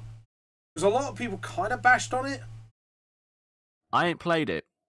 Really? I thought you were an ME fan. No. Scott's the massive Mass Effect fan. Yeah. Do you know what Scott's thoughts are on it? He said it was a good game, but it would never be close to the best of the series. Yeah, I will agree with that. It was a little slow at first, but once you get into like after the one bit, you're actually kind of good to go. But a lot of people did trash on it. Yeah, a lot of the gameplay videos I saw for it were fairly boring and it didn't look like. I'm not saying it has to be photorealistic, and I'll take art style over just trying to be dead precise on trying to recreate a person's face. Yeah. I mean, Cuphead proves that you can do style over substance, but still have substance. Yeah. But it just looked ugly. I didn't like the look of it. Yeah. That and the dialogue confused me. I mean, since when do fucking... I think it was... I can't remember the name of the giant alien, but there's a fight between two of the aggressive aliens, and one of them ends up lisping. Yeah. You're supposed to expect this tough, powerful, Klingon-esque voice, and then all of a sudden, I won't let you do that evil. You stop it now. Yeah, no, because one of them is. What the fuck were they thinking? Yeah. I'm sorry that my fucking information's a bit off. I couldn't give that much shit about Mass Effect Andromeda that I've forgotten stuff that I already knew beforehand. Yeah. No, it's fair enough. It's you got one Krogan that's like that, but that's only because Krogan. That's what I was saying. Krogan. Yeah. Sorry, the name was on the tip of my tongue. Yeah, the Krogan. There's only one Krogan that's actually like that, but that's only because he's the sort of guy who prefers non-violent actions. He's one of the weirder Krogan, if you get what I mean. Odd one out. Yeah. So I think he's supposed to be a runt or something. I think that's the story. I just thought it sounded stupid. Yeah. But this is... Come on, this is this is BioWare. Look at every Dragon Age game, and... Yeah. It has its fair share of awkward moments, but with amazing gameplay. No, I get that. I mean... I was going to say, the only thing that I've got close to a Game of the Year contender is probably Crash Bandicoot. Yeah, but that's a remake, though, isn't it? That's my point. That's the closest I've gotten to saying something is, a game is so good that it defines the best of the year. I haven't really played that much that I would shout home about. Have you ever played Horizon on the PlayStation? No, but I am. Go and fucking play it. Seriously, it is. That is game of the year worthy shit. I was waiting for the collected edition to come out with all the DLC. Fair enough. Give me a second. I'm gonna have a look at my game collection. I'll be right back. I'm gonna see if I can find something that came out this year. Yeah, I was gonna say because games this year have been a bit slow, haven't they? Yeah, give me a minute. Got it. So as he's looking at his game collection, hopefully some of you will come back on the chat now. Before Gay Jesus took over.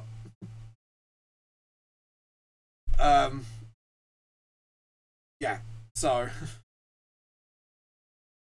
There we go. I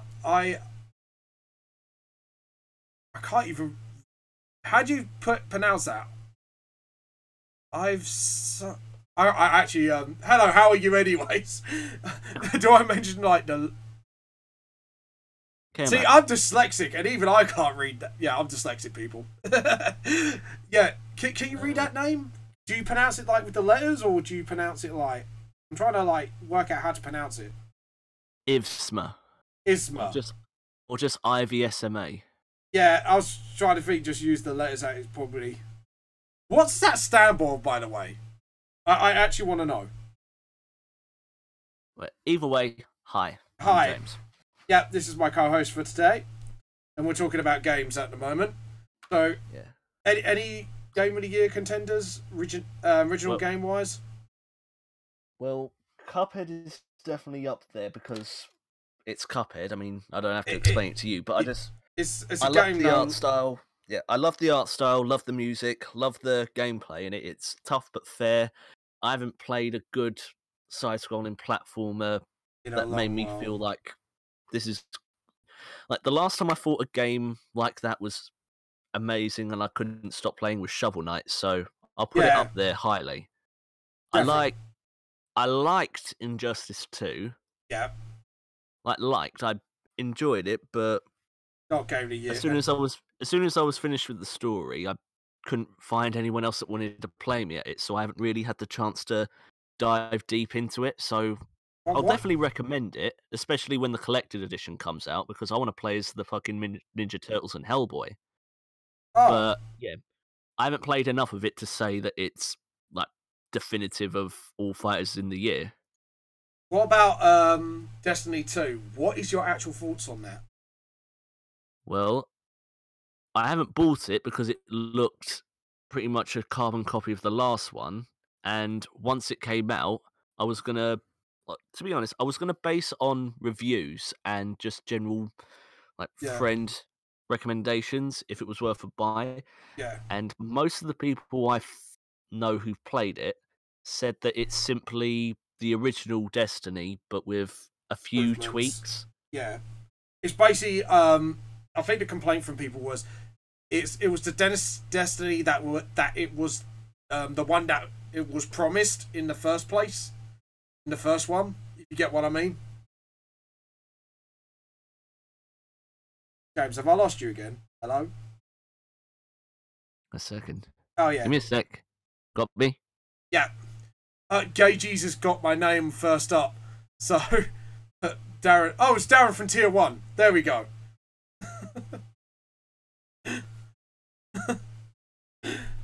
Yeah, so it got recommended by Gay Jesus. Just watching and listening. Fair enough.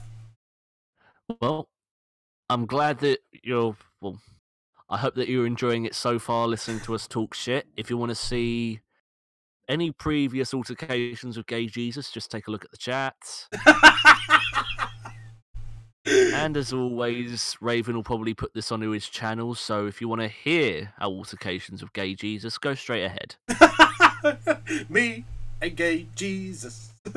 And if you want to hear a angry British nerd get annoyed at Justice League, go to the beginning of the stream, you'll find that. Yeah. To be honest, that was like a good half hour's of rant at least. Yeah.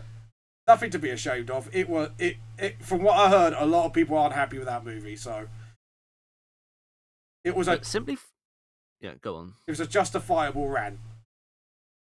Yeah. Because, like I said before, every time I tried to think of something that was good, my mind would contradict it. Yeah. And go, hold on a minute. But yeah, just to go based on games that I've played the most out of and just would say that I would play again right now and enjoyed. Titanfall 2, even though it was a game from last year I bought earlier in the year, I loved playing that, but that doesn't count. Yeah. But that doesn't count because it was from 2016. Yeah. Like I said, it's a toss-up between either Crash Bandicoot or Dragon Ball Fusions for the 3DS. I loved playing that. Oh yeah, I heard it was pretty good actually. I didn't want to get it until like it was recommended. It's like chibi Dragon Ball Z basically, isn't it? Like Yeah, it's Dragon Ball with chibi designs. Some of them fit, some of them are a bit weird, but you get to you get to create your own character. The hub world is fucking tenfold better than the hub world from Dragon Ball Xenoverse. yeah, that's and go on. Yeah, and I enjoyed the combat. It's like turn-based strategy crossed with marbles. All right. In the closest way I could describe it. Oh. But no, I'd definitely say give it a shout if you're a fan of Dragon Ball. Because one, the art style looks good for a 3DS, which is aging quicker than... Yeah. It's aging quicker than a Cosby allegation. And... Yeah, I didn't want to put it down. I enjoyed the game from start to finish. I did as much of the end game as possible. That wasn't ridiculously difficult, and I would play it again in a heartbeat. I have to pick up the game because I know it's got like online multiplayer, hasn't it? It's got a little bit of that, yeah. Yeah, and but the main story's fun. I enjoyed it. What fun is in like light-hearted or fun is in? Oh, light-hearted, definitely. I know Team 4 Star did a playthrough of it. If you want to get a general like impression of what it looks like, just have a search on their channel. All right, I might have to. Point. But like I said, that would definitely be one of my top games of the year. I loved it. Cool, because I have to admit, games-wise, I know Warframe's quite old, but they've had a major update recently, just made the game 10 times better. Yeah. Warframe. Yeah. Have you played that? Not yet. No. How can I put it? It's like it's not first person; it's third person, but it's kind of like Destiny, but with ninjas and a lot better. I know I kind of shot Destiny down for that. This is an indie game, and it actually proven it could do an MMORPG with guns in it better than, yeah. Well, shit. Yeah. Shots fired, hey. But yeah, go and play Warframe, James. It's a free to download game as well. No, I'll definitely give it a look. Yeah, because it's like because then I could play with someone who's new like me. I have to admit, I am a bit of noob at that game. Yeah, I'll definitely say this: like games have been consistently good this year, albeit marred by quite a few dodgy practices in a lot of the bigger games. And like in the past few years, even though they might not be burning up the charts, indie developers and PC developers have been really showing up big budgeted titles. Yeah, I mean, of all the things that would be called the killer app, the one game that you have to buy an Xbox One for, it's not Gears of War, it's not Halo, it's fucking Cuphead. Yeah, and that's Cuphead is a great game. I'm not smashing it down. I'm not trying to say it's undeserving of such prestige, but it wouldn't be the game you'd expect to be the console seller.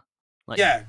If you thought of games that have been intrinsic to Microsoft over the past few years, you wouldn't say Cuphead. Yeah. But now it really has, hasn't it? Like, everyone was a bit afraid of what it's going to be like because of the delays and all. But no, I've seen big reviewers say that Kadikarus being one of them, saying he bought an Xbox One just to play Cuphead and not regretting it. Yeah. I've known people jokingly saying, yeah, this is a game that I've been interested in since it was announced. Like having it for either the PC or the Xbox One. but that's not what you expect. Like, when they were advertising the Xbox One X and the Xbox One S, they had footage of Gears of War, Forza, Halo, Yeah. big titles. No one gives a shit about that in this generation, as far as I know. Cuphead has been the game that people talked about when it was released and kept Yeah. talking about it after it was. Because it's such a good game. It brought back the old school platforming with difficulty, mate. Yeah. And it didn't. It was platforming mixed with boss rush. Yeah, pretty much. But it's still pretty hard. Like I said, it's a good game. No doubt about that. Oh yeah, and like I say, it is pretty fucking hard. People say if you do not have patience, I wouldn't recommend this game. The only reason being is I know there'll be a lot of nerd raging. Oh, it's taken me at least 2 days of gameplay, both of them spanning about 3 or 4 hours just to defeat one boss. Yeah. Mainly because it wasn't unfair. Obviously, it's difficult as fuck. Yeah. But I always felt like I messed up because of my own mistakes. Exactly. Or you get yourself distracted because you got a bit too cocky and stuff like that. I think the boss. I can't remember the name of the boss, but I think the level was called Aviary Action. You're in one of the little planes and you're fighting essentially a cuckoo clock with a giant fucking bird in it. Oh, that's fucking hard. And then his son decides to try and throw shit at you, and then you have to fight the bird when he comes back in like a hospital stretcher. Yeah. I haven't got past that one. Me. Yeah. That broke me. It's because of the many feathers that go flying out everywhere. Oh no, the feathers, after about 50 tries, didn't faze me because I saw its pattern. I knew how to just time my dodging. Yeah. And then just know when to use my specials to get rid of him. That was a piece of piss. It was when it got to the little fucker with those, I can't remember what they were flying around him, like spiked eggs going around and just twatting you whenever you got the chance. Yeah. Because, I couldn't get his pattern down quite as easily because there would be, random times where he moves to one corner and then another corner. But by the end of it, I saw that, if he's going to this corner, or gives the impression that he is, I'll go down to this part of the screen. Yeah. And I was thinking that would be the last part of it. Then I see, after I died, there's one more section after beating him. Oh, God. And then when you die, when you're trying to beat him on the stretcher, and you see you're a fucking hairline away from winning. Yeah. I hate that. When you see on the chart you're about to win. Because for me, it was Bippy the Clown that always pissed me off. Yeah. No, it hurt. It physically hurt me. There was an instance where I was up till about 1:30 in the morning just trying to defeat that boss. Yeah. And I'll be honest, the second I was able to defeat him, I lied down, took a deep breath and thought, fucking finally, I'm free. It's over. I'm no longer a slave to this fucking boss. Until the next boss. Yeah, essentially. It's pretty much Dark Souls, but platforming. That's what... I wouldn't say it's Dark Souls, because at least with Cuphead, it's fair. If you fuck up, it won't be because of a technical issue. In Dark Souls, a lot of mechanics there piss me off to the point where, if this was any other game, people would call it out on it. But Dark Souls has gotten so much of a cult following that if there's a genuine technical problem, people will just say, well, you're only complaining about it because you're not too good. Yeah. It is a get good. You have to be a get good game.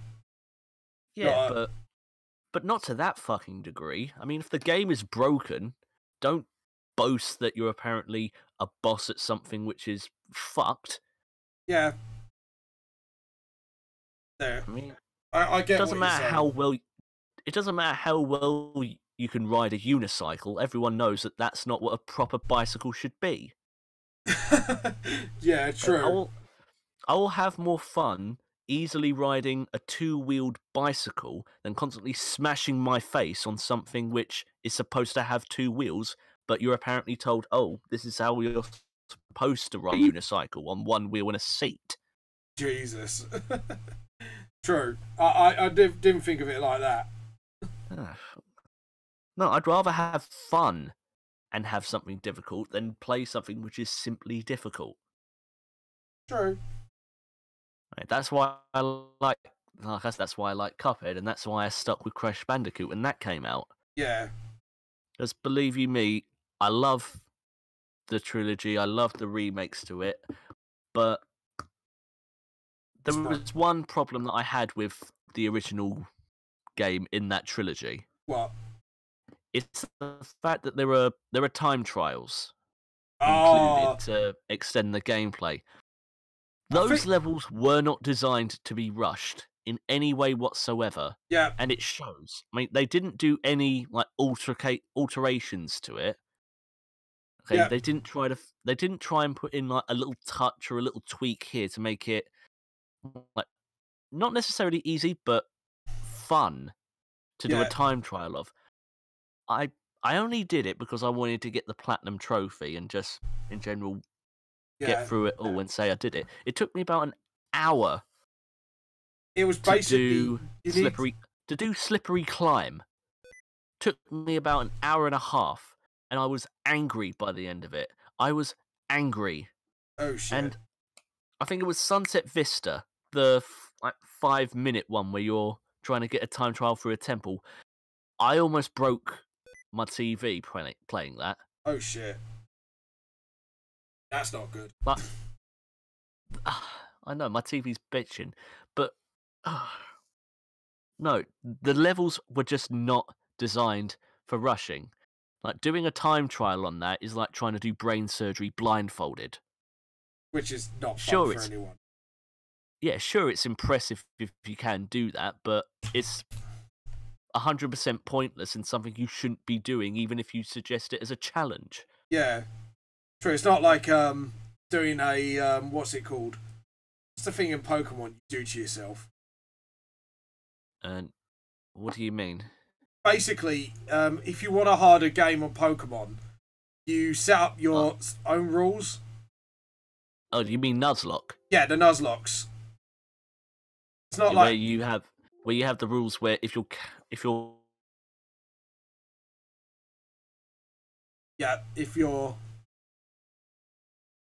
hello, still again. Joe, we're just gonna write in. Hello, got ya. Say it again. No, nothing. It's essentially where if your Pokemon faints in a battle, then they're gone permanently. Yeah, pretty much. Or you can only catch like a certain amount of Pokemon on each road and stuff like that. No, I'd never be able to do the whole releasing Pokemon because, especially not in Gold and Silver, because my go-to is always Totodile. Yeah. And if you think I'm getting rid of that cute little bastard, you've got no chance. Well, to be honest, people do shove it in their PC so they don't touch it again, called the dead PC part. No, but you're not supposed to. You're supposed to release them permanently. Yeah, but different Nuzlocks can provide different rules, I think. No, I'm just saying I could never do that to a Totodile because Totodile's one of my favourite Pokemon from Gold. Yeah. Hell, yep. I think Dad's stealing your internet again. Ooh. There we go. Just do the laser. Just fire in my laser. Just doing the laser effect first, because obviously. Okay. Yeah, go on. No, sorry. Okay, I'm back. I was saying a couple of days ago for my birthday, my mum got me a Totodile imported from Japan. All right. What, like a plushie or? Oh yeah, a little plushie toy. Oh, that's cool. I mean, I didn't ask for it specifically. I was just thinking, oh, my mum knows that I like Totodile. She got me a Totodile. That's actually my mum is cool. My mum is a bigger nerd than I am. Your mum's a bit of a baller though, for what you told. What do you mean? Like baller as in like a cool mum. Like she'll get you stuff like that. I thought you said bother rather than baller. No, like baller, like Stella. Cool man. No, I know what you mean now. I thought you were saying she was a bother. Sorry. No. I hope you like the reference to the Kamea wave page. Oh yeah, I see that. Oh, I think that's the only one you haven't read because it's online. Chibifon Time. Have you read that yet? Because I'm not sure. Do you watch Ruby? No, I don't. Practically, like I said, sorry, go on. no, I was just saying it's on my list to see, but I haven't gotten round to it. Like I said, tons of shit to get into. Tons of shit to get into, so little time to do it. Yep. Fair enough. Just trying to. Oh. Last big up. Yep. Actually, looks like a Kameo wave. I'm quite pleased with this, actually. Oh yeah. Yeah. This one. There we go. So if we put a white background up now. Yeah. Yeah, there we go. There's the Kameo wave. Just need to rub out that little bit there. Handy. Right. IVSMA just said, mostly double Dutch to me, guys. You are educating me. All I know is Crash. I play every now and then. Fair enough.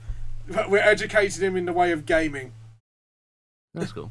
We are the masters and you are the students. Just have we need long beards so we can stroke them. Feel free to share, by the way, dude. The more the merrier. To be honest, it just shows that in some way I'm actually helping. Exactly. See, we're promoting games for other people. No. Hashtag not an ad. Hashtag maybe. Oh, believe you me, if I could get paid for advertising Crash Bandicoot, it would be literally the only thing I'd talk about. Crash Band. Oh god, I'll tell you what. Did I show you that really, really weird intro for Crash Bandicoot 1 or 3? No. It's from Japan. It's a really no, it's not in advert. Sorry, tell a lie. It's an opening sequence. If anyone in who's watching this right now, type in Crash Bandicoot opening Japanese. It is weird, and I spent the whole time watching it. It's so weird that you can't turn it off. If you get what I mean, you just have to watch it the whole way through. It's one of those. It's like, what the fuck moment. It is a major, because it's the intro to Crash Bandicoot 3. I think it's free. It's Japanese intro. It's literally a guy in a Crash Bandicoot costume dancing, and then there's one bit he's on a date with a woman, and then there's it's a lot of what the fuck is going on moments. But it is funny to watch, just purely for the lols. If any of you watch it, I recommend watching it. Because it's weird, it's so weird, it's funny. Get what I mean? Oh, yeah? Yeah, it's one of those things, it's so weird, it's hilarious. He's clapping, I guess you just gone and watched it. Because it's literally, I think it lasts for about, I think it's a good solid 10 minutes. Or something like that. It's that long, but it's weird and fascinating at the same time. It's just, and then you just wonder to yourself, and that hand's a little weird. I just noticed. Just wonder how they come up with this stuff. Spooky shit, though. Yeah, he knows. It's just weird. It's from Japan. What do you expect? Yeah, but I've seen a lot of stuff that's weird from Japan, but this one admittedly took the cake for me. My face Fair enough. Like I say, go and watch it. You'll see what I mean. It just there's no context behind it. It's just weirdness for the sake of weirdness. And then some clips look like from a really cheesy Power Ranger moment. Well. Oh yeah. Which actually, did you know? If anyone used to watch Power Rangers as a kid, the clips of the Power Rangers themselves is actually from another show in Japan called Super Sentai. Yeah, I heard that a while ago. Poo. That's me thinking I was bringing something fresh to the table for people who haven't seen it. No, you brought it fresh to the table. I'm just saying I knew about it. Yeah. So if you knew about it, please let us know, guys. Join in the chat. Yeah, but to go back to what we were saying earlier, a lot of people, I just wouldn't shout highly of games that I've played this year because I'm still catching up on God Yeah. knows how many that came out last year. Hell, I only started playing Uncharted 4 back in, Yeah. I think, July, after I finished playing Crash Bandicoot. All right. Hell, I still got to play The Last of Us, for God's sake. Yeah, I heard that's a really sad game. Like, Just slightly. It is quite sad, like, because I have no plans of playing it because obviously the horror aspects of it. No. Yeah, Yes, I am a big chicken when it comes to horrors. James knows this, and if anyone knows the live chat and me, yeah, see, even MANGA, etc. Oh, he's mentioned about the Super Sentai thing. Yeah. Everybody knows. Fine, MANGA, etc. This is what you get for hanging out with people that know the same shit as you, Raven. True. Like, you might be an old man, but you're not teaching every single person. I mean, come on. True. I could to be honest, I'll be brutally honest, I'm just glad we haven't scared MANGA, etc. away. Yeah, with Gay Jesus, I have to admit. Honestly, yeah, our attention was just taken up too much, I think. Yeah, but it was just, yeah, strange. It was funny. It was good to roll with it, but still. Yeah, it was good to roll with it, but that was about it. Yeah, but still, like I say, I'm still catching up with a ton of games that I didn't get to play last year. Like I said before, Titanfall 2, I only started playing a few months ago. Yeah. Which I definitely love. For a multiplayer shooter, I like it. Well, it does so many things better than I thought Call of Duty have tried to do over the past few years, and just for a game which was that fun and that fluid and that fast-paced, I'm surprised at how little it sold in comparison. Yeah, because I think the first Titanfall wasn't really that impressive, if you get what I mean. I really like the first Titanfall. I'll definitely sing that phases, but it wasn't much for what you paid for. Yeah, this improves on it like tenfold. I might have to get it now. Oh yeah, I'd definitely recommend it. I play on Xbox One if you were curious. Yeah, I've got an Xbox One too. You're all curious as well. Probably not. No, I'm just saying that's what I play it on. Yeah. It was, yeah. And to be honest, the main game that I want to try at the moment is South Park Fractured But Whole. Yes, I'm looking forward to getting my hands on that if I ever do. But I'm waiting to at least after Christmas, because obviously might get it for that. So yeah, we'll see. That's what I mean. So you're on strict orders not to touch anything as well, then. James, you're on strict orders. Yeah, I'm still there. Yeah, I'm still there. I was letting you speak. I say, are you under strict orders then, like me, not to buy anything? Oh no, I'm not. I'm not under strict orders. I just know that I've got too much of a backlog. Yeah. That if I keep playing games now, I probably won't get to them for about a year. True. Because I've got so much to either read or play or watch. True. And if you're going to go into the case of Wolfenstein 2, that's a game you definitely watch. All right. Is it? I don't think I've played a game with that many cutscenes in since I tried to get through Metal Gear Solid 4. Yeah, Metal Gear is very infamous for its lengthy cutscene. No, I'm just saying Metal Gear Solid 4 is the only one I've actually tried to complete. Yeah. And yeah, I couldn't get into it. What, the new Metal Gear Solid one, the newest one? Metal Gear Solid 4, not 5. I haven't played that yet. 4. 5's actually not too bad. It gets a bit stale after a while, I think. But other than that, like, I have no real complaints about it, if you get what I mean. No, I'm still going to complete Wolfenstein 2, but I'll be frank, it's disappointed me a bit. Why? How come? Well, one, a handful of the new characters they introduce, I didn't like. Put it lightly, I didn't like them. Because there's one character, I think her name is Grace. She's the leader of a resistance movement. When you go to America to recruit people, I just didn't like her because all her dialogue was like, it was like watching a 70s blaxploitation movie, and it was just, think of any trope, any cliche you can get from that. that's what it was. She didn't seem like she had any character outside of making reference to shitty quotes and saying that all white men are dickheads. So sort of why Which can't? don't get me wrong. I'm not gonna cry racist and say men's right activists and all that shit.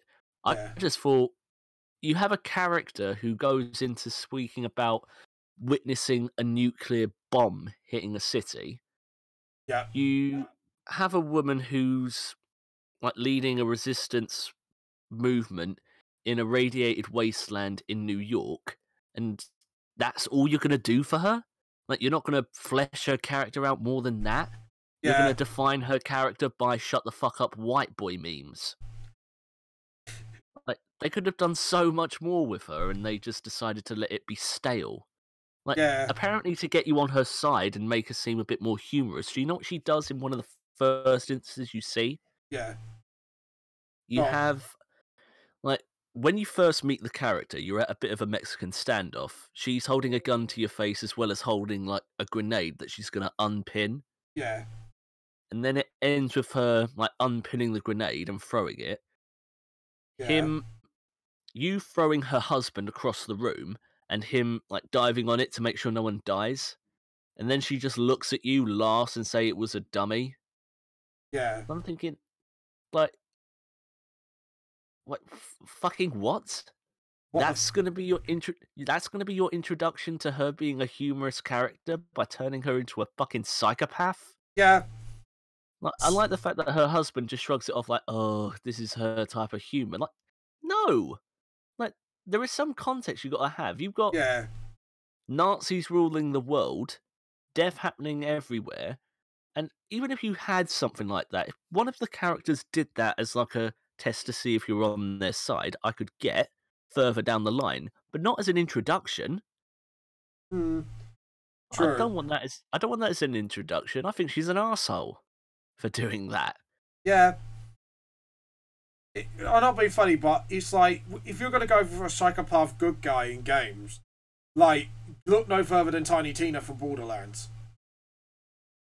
Yeah, but she never threatens to fucking blow you up with a Yeah, grenade the second you see her. She doesn't make you feel uncomfortable. no, but that's When, what I'm saying. If you're gonna do something with that sort of humor, you need to look at Tiny Tina. like there was no charm, there was no like Yeah, depth to her character. She was just there to spout stereotypical lines and memes and pretend to kill you. that's what I I mean. don't I don't like her. That Exactly. and that and newer characters they introduced, like a character called Super Spesh, who's Grace's husband and a big Yeah, UFO fanatic, I found annoying. Sigrun, the daughter to the main bad guy, I couldn't give a shit about. And like, unless you're willing to find specific scenes that happen at specific times, at specific levels of each game, there isn't much like fleshing out. yeah, not much fleshing out at all, really. Which is, yeah, that is kind of annoying. Got stuff like that in games when you know they could do better. The frog. To gameplay yet. Yeah, Raven, if I was gonna like say you're the boss of a big video game company, yeah, you have millions of dollars to invest into an up and coming game that you want to like set the world on fire. You want the next best idea for video gaming. yeah. What would you say if I went up to you and said, "We make a game based on wheelchair stealth"? What? Bing, bing, bing, bing. You got the correct answer. Yeah. In the opening part of Wolfenstein, there is wheelchair stealth. Okay. How? Like, How? I don't know, but if there was one thing that always needed improving from the first game, it would be stealth mechanics. Yeah. Like a good feedback system to let you know if you're making too much noise or if someone is seeing you. Yeah. Which, unless you turn subtitles on, you have no idea. That is literally the only feedback system you have for people like noticing you outside of seeing them turn around and react at you. Yeah. I mean, any good stealth game has some sort of a feedback. Yeah. And Even this Assassin's is a Creed game, have. and bear in mind, it's not just that. You also have ways to increase like your stealth skills in this because there are perk trees. There are also like upgrades you can get midway during the game to help you improve on being a stealthier character. So it's not like they were just giving up on it or not expecting you to do it from time to time. Yeah. But if I have to replay the game and I have to play that section again, I don't want to.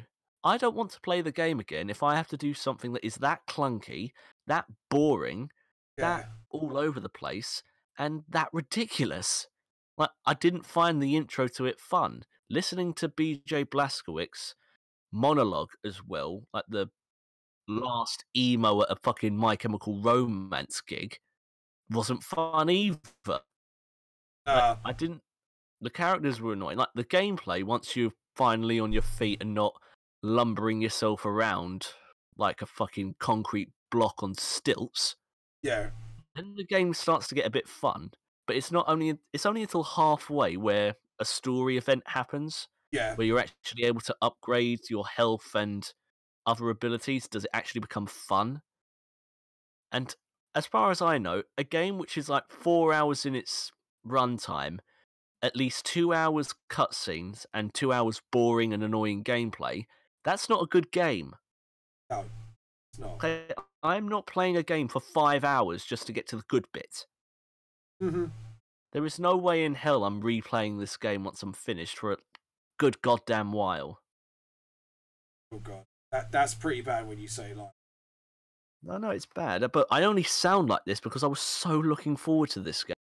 Yeah. I was expecting this game to be my favourite in the entire year, especially after coming. I know it's not made by the same developers. It's published by the same company in Bethesda. Doom, I thought was fucking amazing. It was.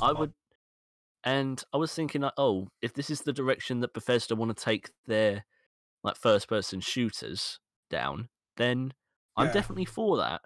And hell, Wolfenstein has advertised itself on being full of silly, insane shooting where you could dual wield a fucking rocket launcher, handgun, and a shotgun which fires 3 shells at a time. Yeah. Thinking like, yeah, this is going to be like Doom. It's going to have the crazy antics of ripping people to shreds with hatchets and shotguns, and I'm being forced to be stealthy in a wheelchair.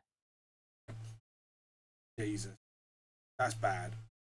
It is. Bad. Yeah, just like I've never been like that disappointed in a game. I'm not angry at it. I'm just annoyed. I'm annoyed because I was looking forward to this with bated breath. That and Amazon fucked my delivery whilst I was waiting for it as well. So I had to wait in anticipation for a game that turned out to be a bit shit. I have to admit though, with Amazon actually, lately their service has gone down, hasn't it? Like customer service wise. Oh, the customer service I won't fault because the second that I called them up to say, oh yeah, I can't find my package, despite the fact that the courier said it's been delivered, sort it out in a heartbeat. I wouldn't fault it. It's the fact that it got delivered to the house next door to where I live. Yeah. But I know that it wasn't because no one was in. My parents were in all day, and it wasn't exactly a large package. It would fit through my letterbox. Yeah. So the guy that was delivering it thought that the house across the street was where I lived. But for some reason, the people that lived there didn't tell me for 4 days that they had my package. Oh. That's lovely. Yeah, I fucking know. Jesus. So yeah, after going through all that rigmarole just to be able to play this game, and then it being that underwhelming, I was thinking, shit, I had high hopes for you. Yeah, exactly. Like,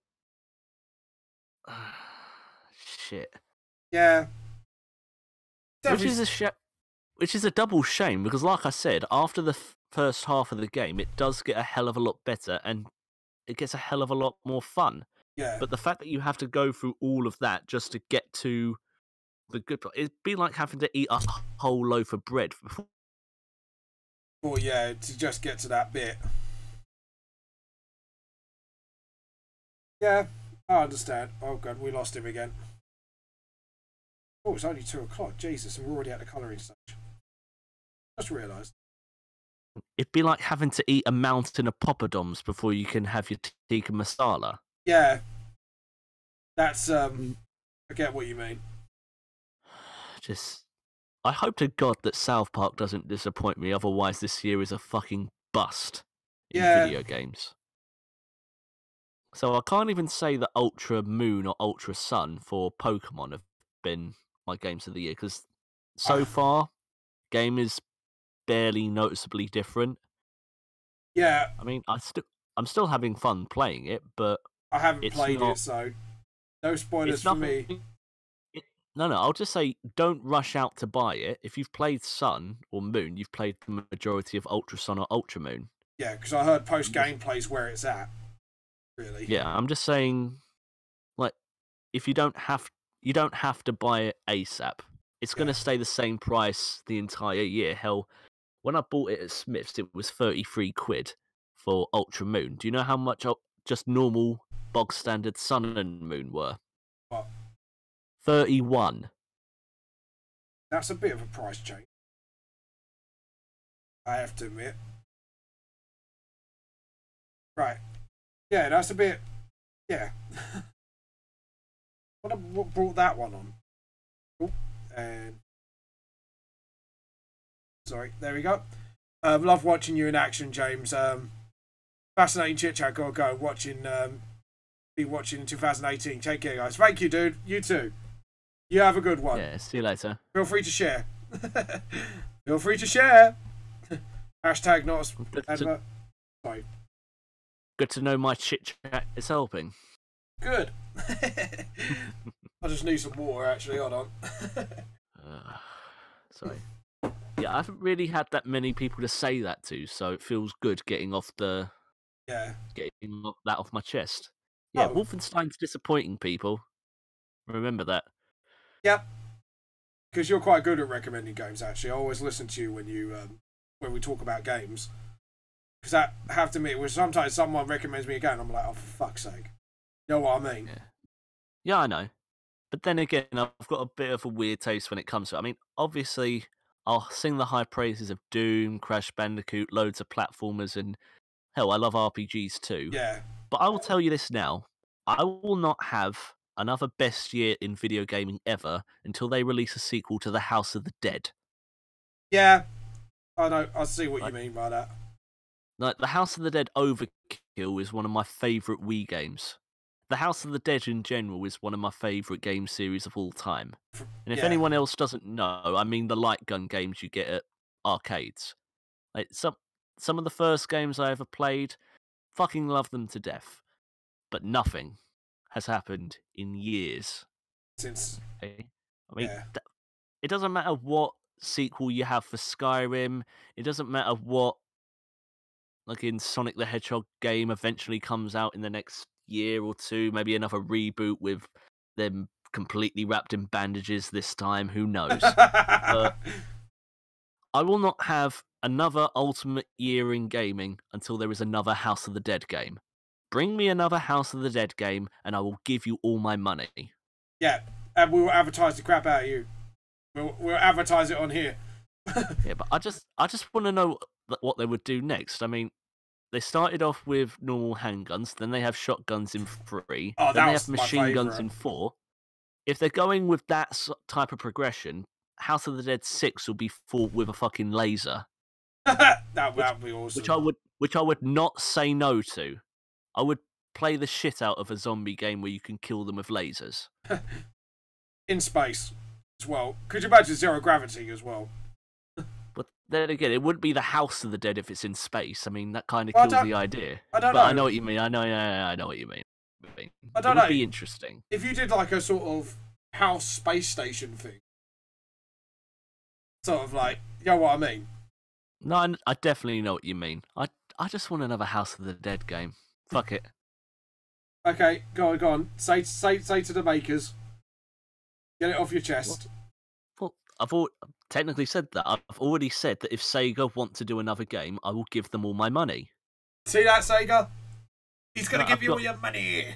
I've got like 30 quid in my wallet. I mean, you can have that for a deposit if they need it. Bribery accepted. And to be honest, outside of Persona 5 and Sonic Mania, Sega haven't really set the world on fire this year. I have to admit, no, I think Sonic Mania they did with that, because they kind of went back to the old age of Sonic games. Yeah, and I appreciate that, but the only other Sega game I can say off the top of my head outside of, say, I don't know, Total Warhammer, because I think that's under Sega's licensing. I didn't know that. Outside of that, the only game I can say that I remember they've made is Persona 5, because they own Atlas. Yeah, I heard Persona 5 was supposed to be really good. Yeah. I need to play it. A lot of people tell me I should play it.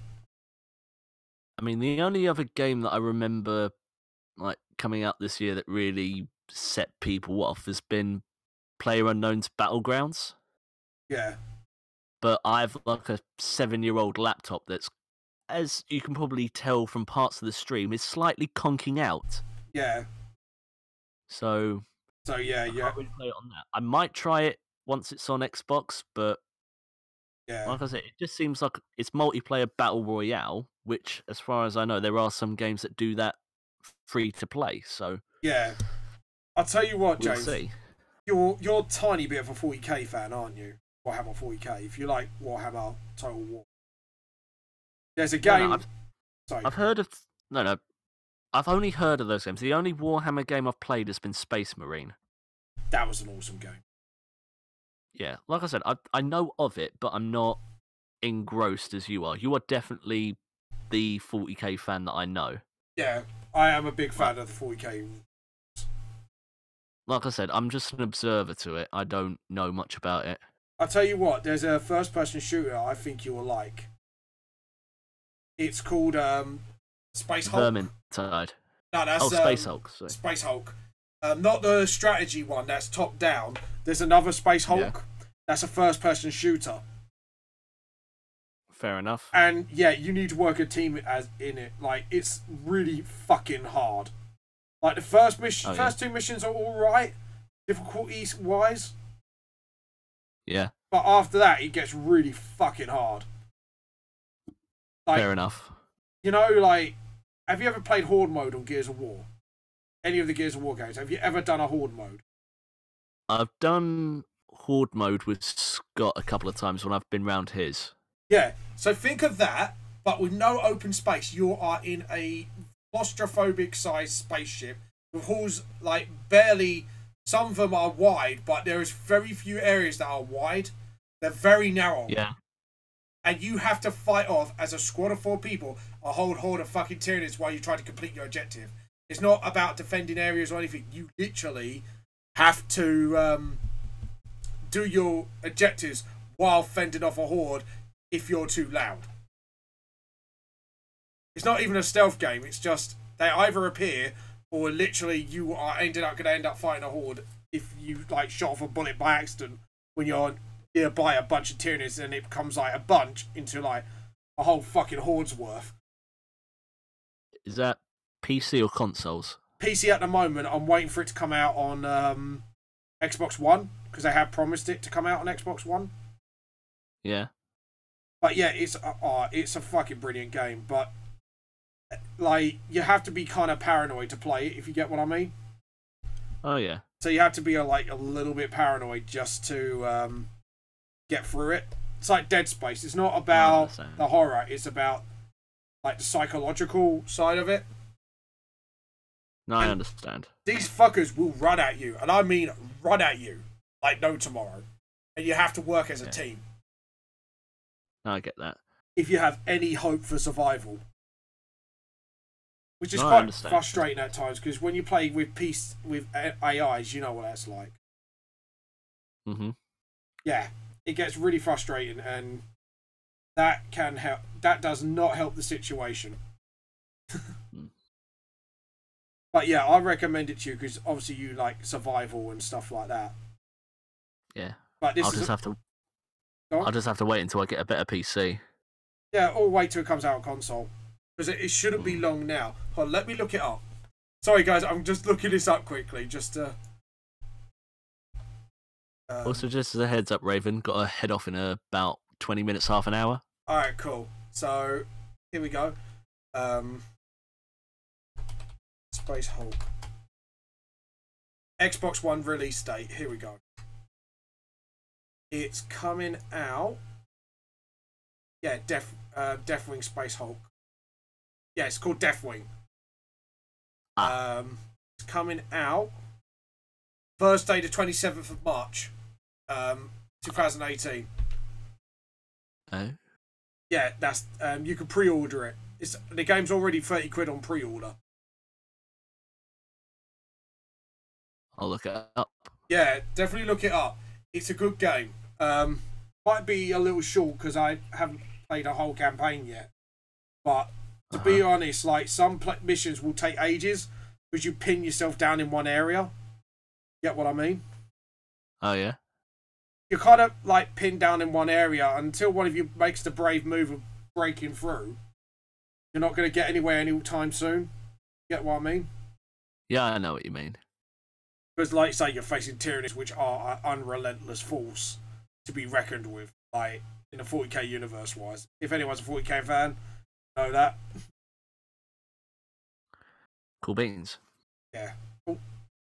Just trying to do all the hair segments in Nick.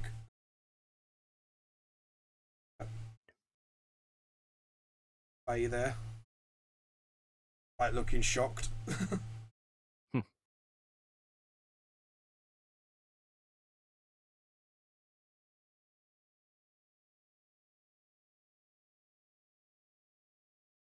Anyways, and we're going to darken that a little bit. Go down a little. So, save. So, yeah, we got the hairs done. Oh, couple more white bits I need to cover. Need to do the Baymax helmet. That was on the floor there. It was on the last one. It was a Comic-Con special and people voted for them to dress up in Disney costumes. Oh yeah? Yeah, so as you can see there's a Jack Skellington bow tie on the floor.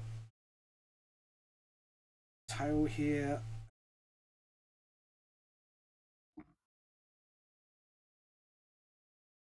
Rubber. Bits. Oh, no.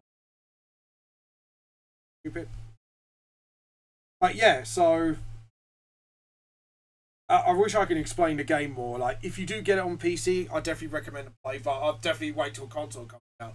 Because it's one of those shooting games that you will need an effing controller for. Oh, yeah? So, yeah, it's, it is like, it is a good game, but you just need to it's not hard, I don't think. I think it's just more, because you got unrelentless force, it's kind of like an inevitable thing if you mess around too much in that level. Huh, fair enough. Because I think I was on a level for about 30 minutes just camping and just destroying them. And I was right near the objective, but I got overwhelmed in the end because I got too cocky. I was trying to grind experience. You know, like when you grind experience in some levels, you know that's a good level to grind. It was that. Ah. And I got myself killed because of it. So, that's pretty harsh. It is pretty harsh. It will punish you for camping. Especially when you need to move on to get to the objective. That's how I feel about Space Hulk anyways. Fair enough. Cool. So I'm just looking up on Wikipedia games that I'm interested in 2018. Yeah. So you got Deathwing on Deathwing, Space Hulk Deathwing on the list. What else? You don't play Overwatch, do you? I definitely played Overwatch when it first came out. I played it for a good solid 6 months, but Titanfall kind of took up my time afterwards. Fair enough. Oh yeah, I'll definitely talk about Overwatch. Fuck. I love it. Yeah, I think it's it does encourage like a lot of teamwork a lot from what I gathered on it when I played on it. I just haven't played that much recently because, like I said, been playing other games and Yeah, I wasn't too drawn into the Halloween or summer ones because they were pretty much a carbon copy of what they did last year. Yeah, but I think that's only because it's for people who haven't picked up stuff yet, and I haven't picked any of the stuff up yet, anyways. Yeah, I'm surprised they did another Olympic one actually, because there's not one due for another 2 years, is it? Or was it next year? They just did a whole summer games because people liked it. True. But still, like I said, I wasn't interested in doing the thing again because one, other games to play, and two, it was the same shit but a different year. Yeah. Yeah. No, not unlocked everything, just like I said, wanted to play other things because it was the exact same events they had last year. It was the same with the Halloween as well with Dr. Junkenstein. Oh, I love Dr. Junkenstein. I would have got right on that. It's one of my favourite things to do on there, actually. I know, I like it. I would have preferred them keep just keep the same mode, or at least tweak a couple of things to it. Yeah, get like a couple more. Because, to be honest, now you've got other characters in, haven't you? Like Zombra. Which Zombra would have made a good witch doctor in it, actually. If they added if you get what I mean? Because the hacking skills.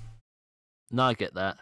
Right, okay, I've got a list of games that I'm interested in. I'll see if they bring a light bulb to your head. BattleTech.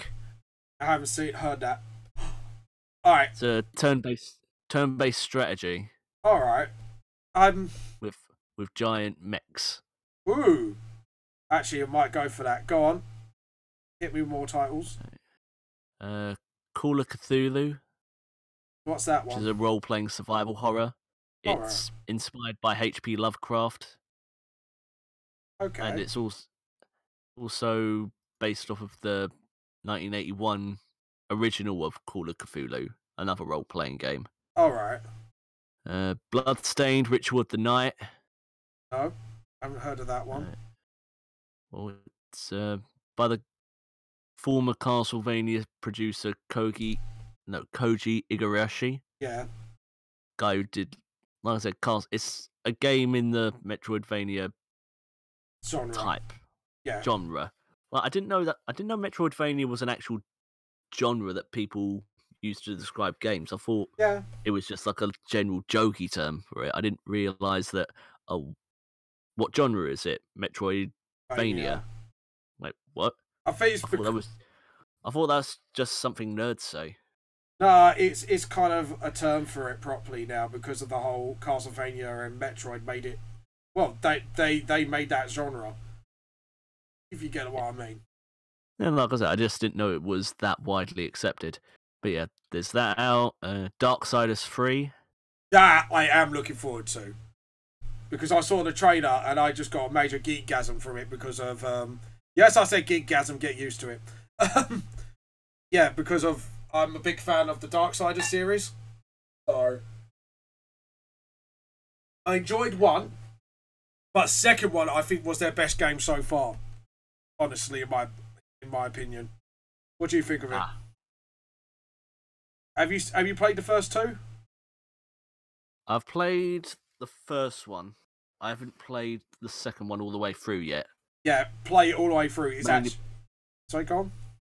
I was going to say mainly because I had the first one on PS3, but I've got the second one on PC. Yeah. And yeah, computer almost died trying to play it. Oh, I was going to say, pick yourself up, because I think it's on for cheap at the moment. You can get both games for a small price. No, I've already, like I said, I've already got the games. I just don't have the PC to play it. Yeah, fair enough. I just meant console-wise. I think they're all on offer at the moment. I know. Well, like I said, I know they're on PS4 and Xbox One. I might give it a look. Red Dead Redemption 2. I'm not too sure about that one. Only because I just hope they don't ride it like a GTA train, really. Get what I mean? Yeah. No, I get that. I haven't seen much gameplay to it, so I can't really say if it's going to be good. Yeah, for me, I'm staying back until I know more. Get what I mean? Until you actually get some more info about it. Exactly. The Spider-Man game being made by Insomniac. Right, I am looking forward to that one. That is one of the games I'm actually really looking forward to. because I've seen the trailer for it and it just looks sick. If you get what I mean. Oh yeah. I'm sorry it was chav talk, but it does look really good. System Shock, the remake. I never played System Shock at all, actually. I mean, this is part where James is telling me get the fuck out now. Not yet. Not yet. Okay. The Wolf Among Us Season 2. I've never played much Telltale games. I have to admit, I can never really get into them. Fair enough. I did a Minecraft one just to get my toes dipped in that genre, and I don't know, like, don't get me wrong, I enjoyed it, but I can't play while watching a story unfold if it's meant to be watched, if you get one. Oh yeah, I know what you mean. Like, I might watch a Let's Play of it, but I think that's as far as I go. Ah, fair enough. Go on. Underworld Ascendant, the spiritual successor to the Ultimate Underworld series. Yes. Might have a look at that one. Yeah. Dragon Ball Fighter Z. Oh, I'm in between on that one. How so? Because it's got to be a 2D side-scrolling fighting, and I think they're going a little bit backwards. Get what I mean? But it depends how good the gameplay is. Ted said I definitely should look it up because they are actually going to get things done better. But just have a look at the art style of it. I think it looks beautiful. It definitely looks like you're playing the anime. All right, like they've got the design spot on. I'll definitely say that. But like, I wouldn't say it's a backstep. I mean, Injustice 2 and Mortal Kombat went to side scrolling, and they seem to do pretty fine out of it. I have to admit, I'm not much into 2D fighters. I like my 3D fighters more. Fair enough. I think that's why. It's just for me. It's just I find 2D fighting games frustrating. The only thing I became a big fan of is Blaze Blue. Yeah. Yeah. Like, I know some people bash on that series, but I like it because the combat system's really easy to get a grip of.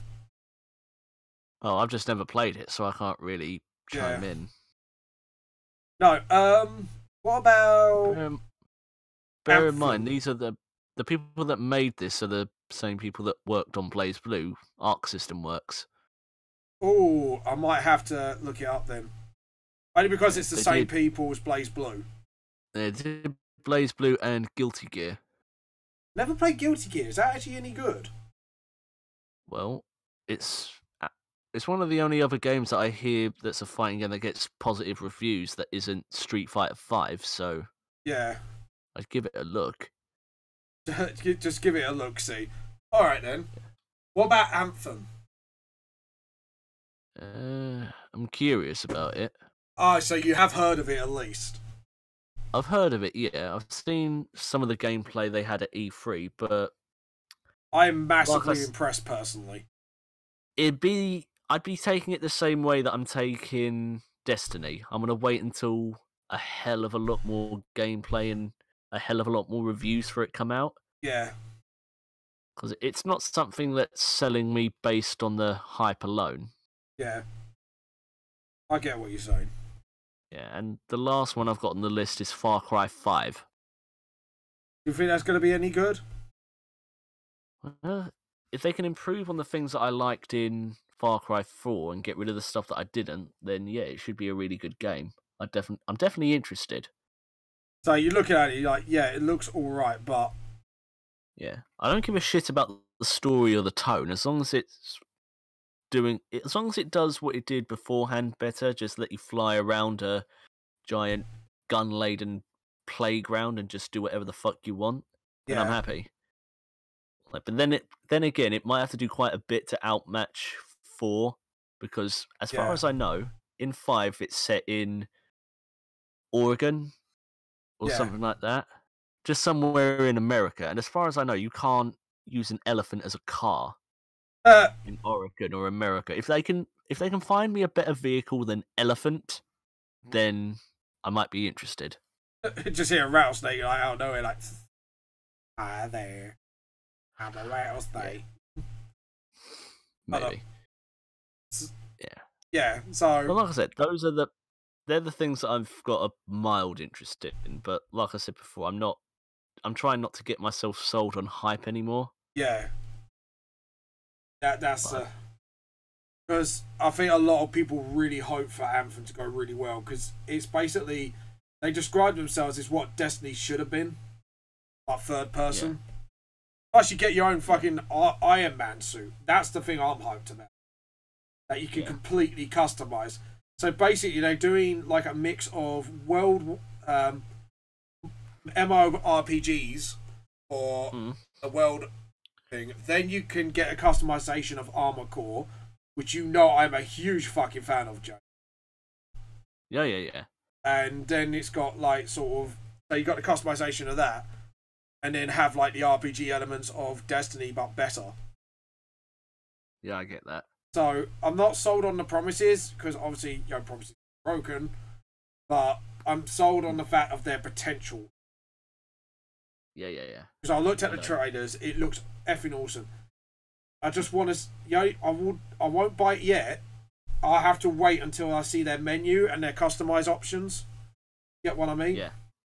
So I'm sold. Because if they could do it like Armored Core, I'd be fucking straight off the bat.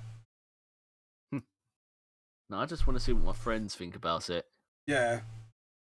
Because it looks like the type of game that you can literally only enjoy if you know people that you get along with. Yeah, exactly. You need friends, obviously. But yeah, me and Dave are talking about already teaming up on it. It comes out. Fair enough. So, yeah. So that's why I think we're all looking forward to it. It's because I know people say, "Oh, MMOs are a dying breed of game." It's like, no, I think it's evolving, but at the same time, like you're getting games out like Anthem and Destiny where they still follow the same sort of RPG tropes, if you get what I mean, for MMO. Yeah. So, it's not like it's completely dying. I think it's just growing. I think people don't realise how fast it's growing yet. I understand. If Anthem knocks this out of the park, this will open so much possibilities for other types of multiplayer RPG games. But with fantasy and that, if they could do the customization down to an art. If they could do that, then coloured be sold, basically. Cool. But yeah, anyways, we need to get the jacket. Sorry. Jacket. Go. In. Yep. And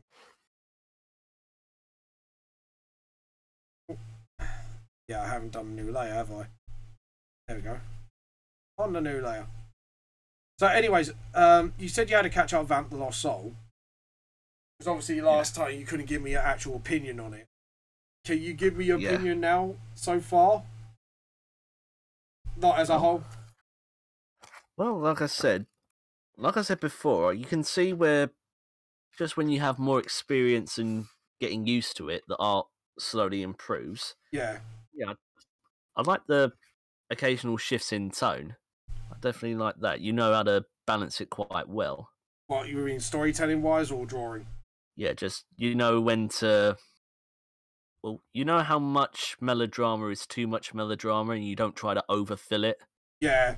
But also, when you want to try and make it seem as grandiose as possible, you try and go more on the funner, sillier side rather than trying to be complete and utterly dire. Yeah. From time to time. Because that's life for you. Because it's life for you, really.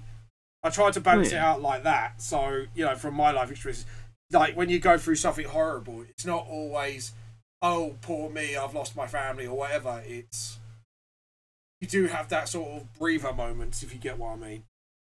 Yeah. Suck it up and get through it. Exactly. Yeah. Like I said, it's still been a while since I've been able to get into anything because I've been way too busy with work. But this is definitely on the top of my list to get through. Oh, I'm glad. So at least I know for the moment you are wanting to get through it still, which is good. Have you got any...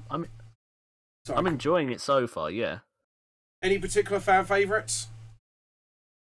Well, like I said on the last stream, I like Rangfang. He seems to be the common favourite out of everyone. Yeah, I get a kick out of him most of the time.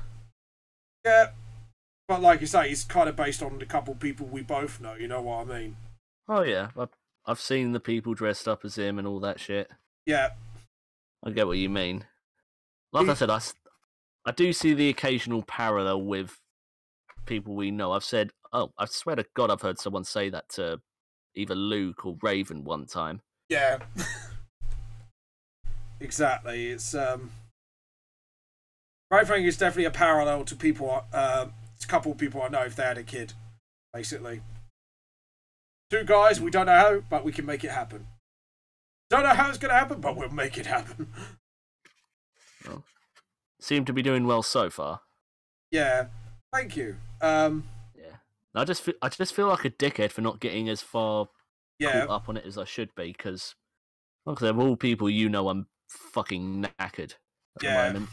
Well, yeah, obviously, I'm not going to force you to read it and put a knife to your throat or something. I know MANGA expects me to do that, but to be the I'd rather read my book terrorist vibe. I know. I'd rather give you an honest opinion rather than just stroke your ego. Yeah, exactly. And hell, bear in mind, I'm the first person that came up to you at Comic-Con to say, yeah, I found this spelling error in here. Yeah. So it's not like I don't have a heartless, stern way of correcting people. Believe you me, there are times where I revel in it. I have to admit, like, I think that's now become the major in-jokes amongst, like, people I know who, since you pointed that out, it's become the in-joke. And obviously I didn't want to come off sounding mean to you, because I know one of the reasons why that is the case. I'm not going to completely disregard it simply because of one mistake. It was more the fact that it wasn't even your fault that it happened. It was down to the fact that the person still checking it didn't see it. Yeah, I have to admit that was a bit. What the fuck? It's the person you expected not to fuck up did fuck up. Fuck up. Yeah. Like I said, I didn't want to come off sounding heartless about it. I was just saying like, oh yeah, Raven, does this mean my copy's now unique because it's got an error? Yeah, pretty much. The first editions of Volume 1 is unique now because now they have the London. I think we said if it was going to be voiced, like if it was in an anime, we're gonna. Sadly, Morgan Freeman's gone now, isn't he? Is he gone? Morgan Freeman passed away recently, didn't he? I hope not. No, I would have. Oh, Morgan Freeman. I would have. I think we definitely would have heard about that. Yeah, I thought. I don't know. Like the news goes a bit blurry on my wall these Facebook wall. So I got not blurry, just too much Facebook noise. Yeah, he's definitely not dead.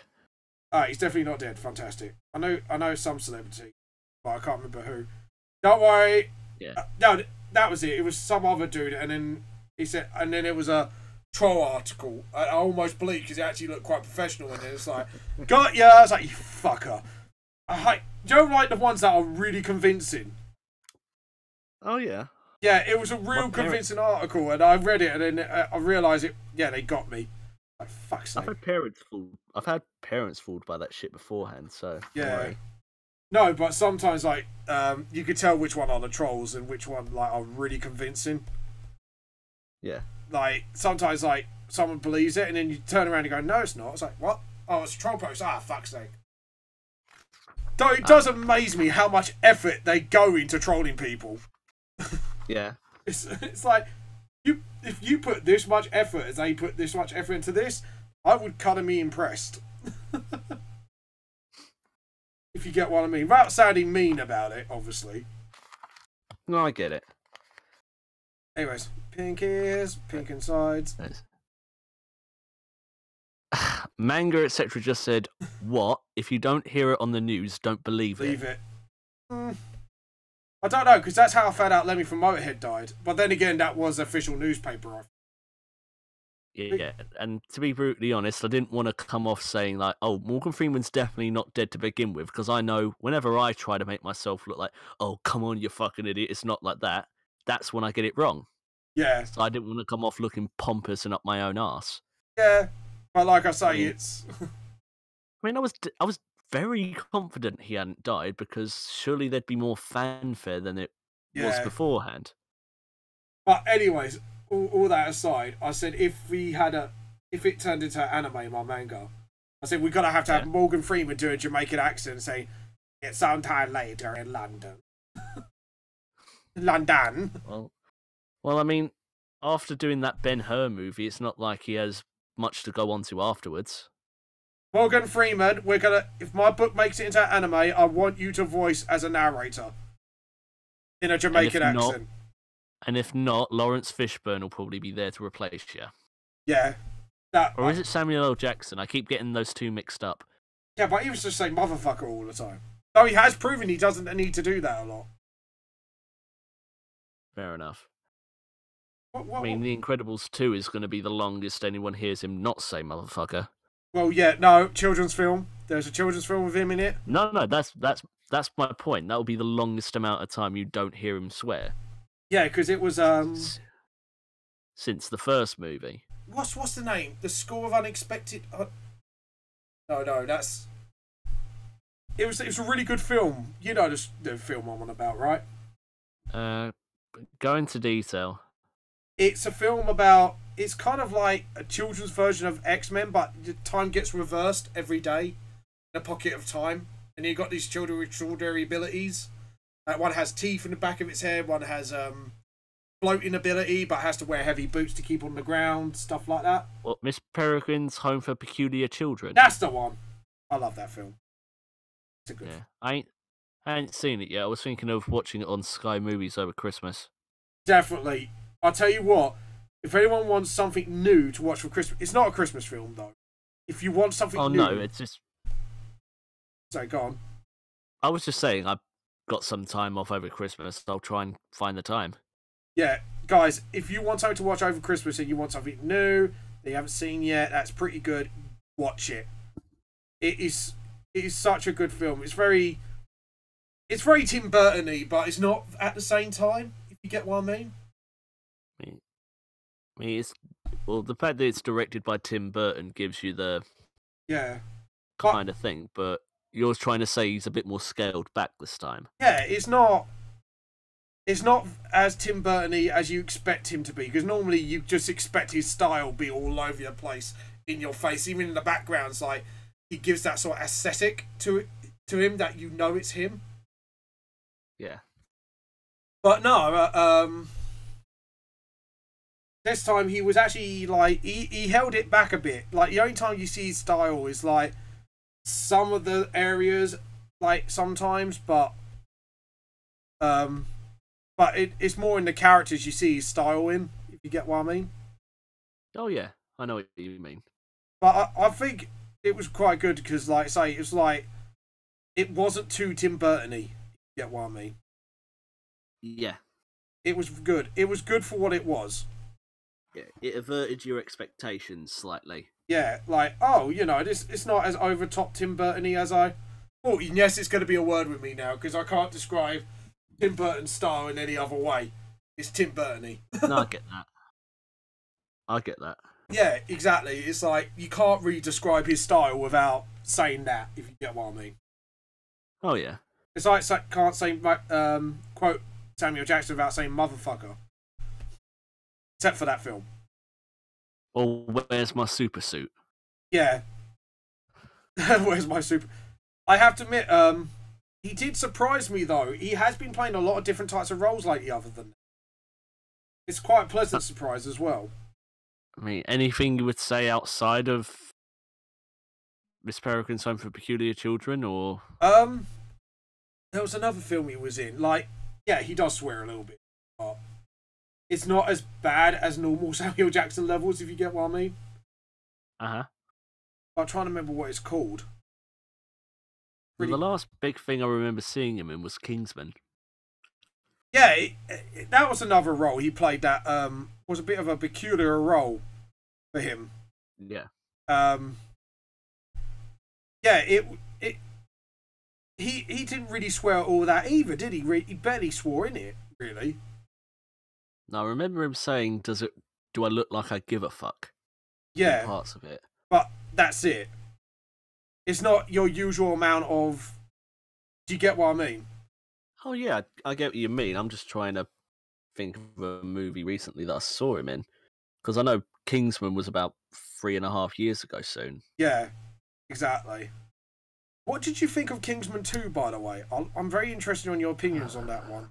Oh, cringe. Damn it. Alright. I wasn't too sold on it, to be brutally honest. I don't think it was good as the first, but I found it funny. Get what I mean? No, there are good points of it, but I think They fan serviced it a little too much. Fan service is the least of its problems, to be brutally honest. Yeah. Like, every time I try to remember scenes in it, I just remember, like, okay, I didn't like the fact that the villain was so one note and made no sense to me most of the time. Yeah. Because, like, let me get this straight. Your plan is to make all drugs on the planet legal, correct? By holding hundreds of millions of people ransom. In that, if they don't get an antidote after the poison drugs they just had are cured of with an antidote that only she has. Yeah. Okay. One, if all drugs do become legal, that means you have more competition, which means you'll earn less money. Yeah. Two, if everyone dies, you'll probably still make money from drugs either way. You'll just have less people to buy them.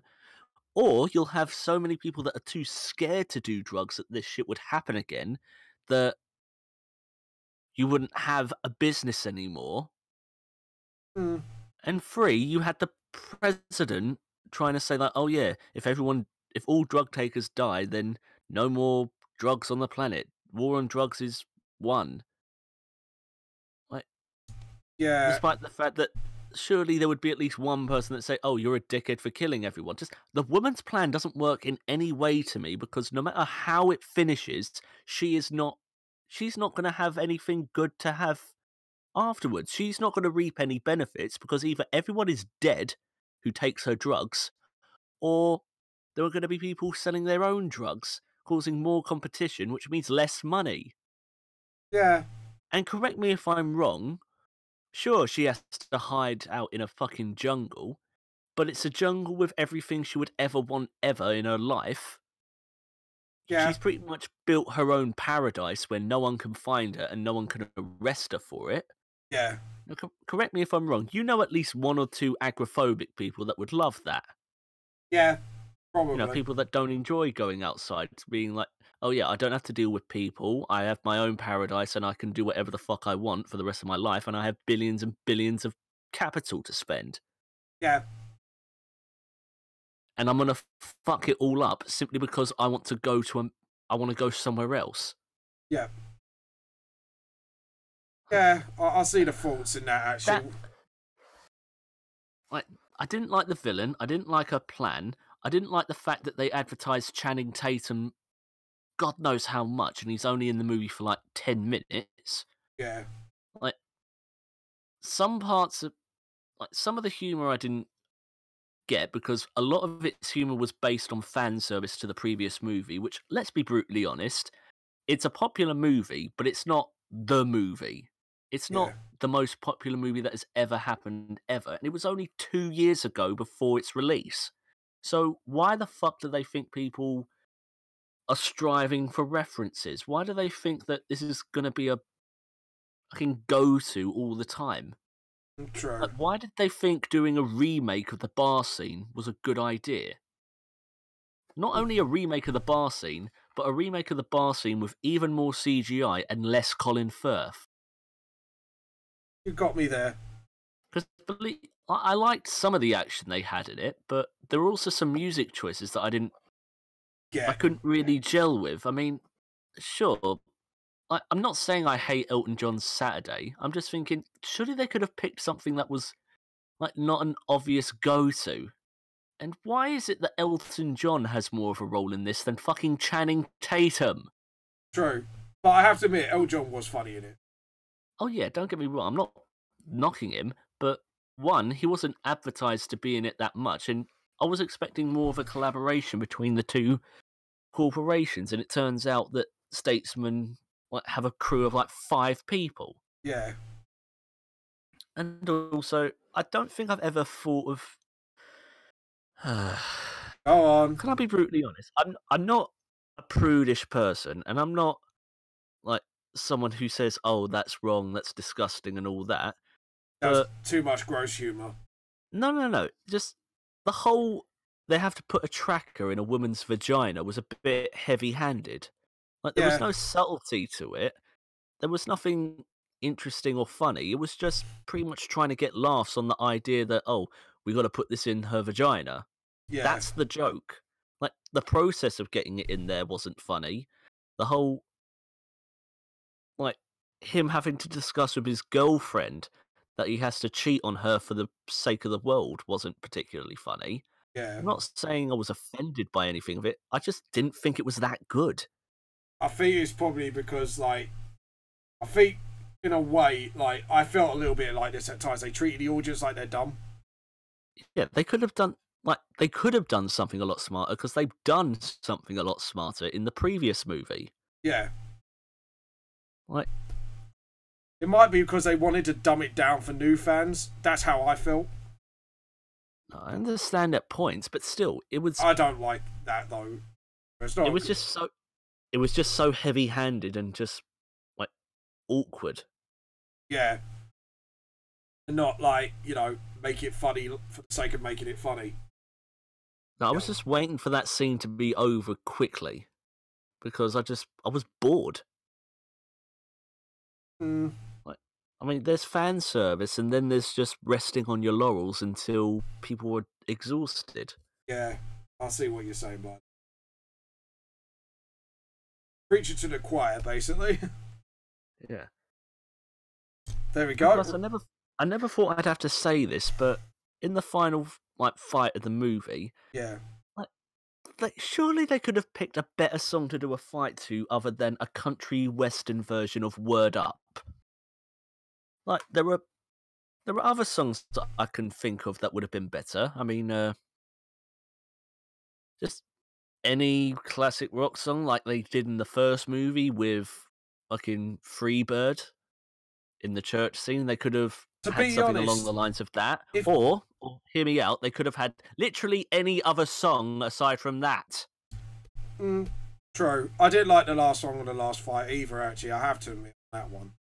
No, it just... Though, the thing is, I think even House of the Rising Sun would have been, like, rocked up version would have been a lot better choice. Because if you're going to go with the country thing because the guy is American... It's not just he's American, but he's wearing a cowboy hat and has a whip. Yeah. So, yeah. So, House... Are we going to subvert expectations and do something good? No, we're going to do something generic as hell. Yeah, exactly. And yeah, like I say, yeah, admittedly, like, doing House of the Rising Sun cover is a little generic. But if you rocked it up and done something new and fresh with it, that would have been better. Alright, imagine this in your head. So, you do a cover of House of the Rising Sun, right? Rock it up a little bit, keep the little bit country in, but because of the woman's theme, you put a little swing into it. That would have been better than that. Like I said, I think anything would have been better. Yeah. But then again, I'm not a big country western fan, so I'm a bit biased, but I didn't like the way it was fitting in with the action. And I can't even say any specifics because I might give away even more spoilers. Yeah, but what I'm saying is, do you understand where I'm getting at? I definitely understand where you're getting at. I'm saying I agree with you. Yeah, because after what Joe said to me, and I thought about when I was trying to defend the film, I actually agree with him on a lot of aspects. But I don't think the film deserved to be totally slandered, if you get what I mean. Don't get me wrong. I'm not saying it deserves to be slammed. I'm just... No. Saying it tried to do a carbon copy of what the last movie was, but just be less of. Yeah. Like, it wasn't... They tried to do the same movie beforehand. It wasn't as funny. It wasn't as clever. It wasn't as action-packed. It just Yeah. felt like a lighter version of the previous movie. It didn't feel like it was standing on its own 2 feet. I think they're trying to dumb it down for new audiences. That's how I feel. No, they would. Sorry?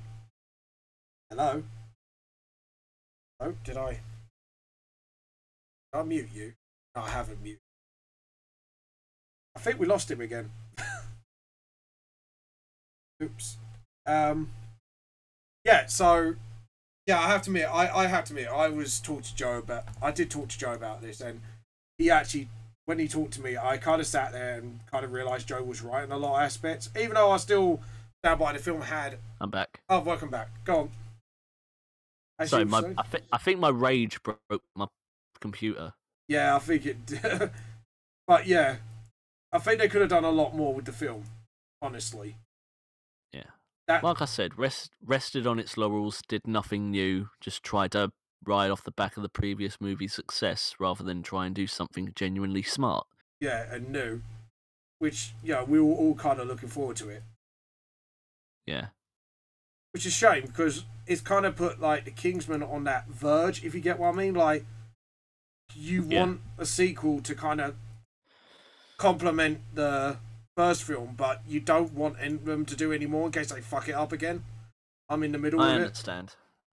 Don't get me wrong, I did enjoy the second one when I saw it, but when people put that into perspective, and now you said that, I thought about it, I'm a bit like, yeah, you guys were right, they could have done a lot better.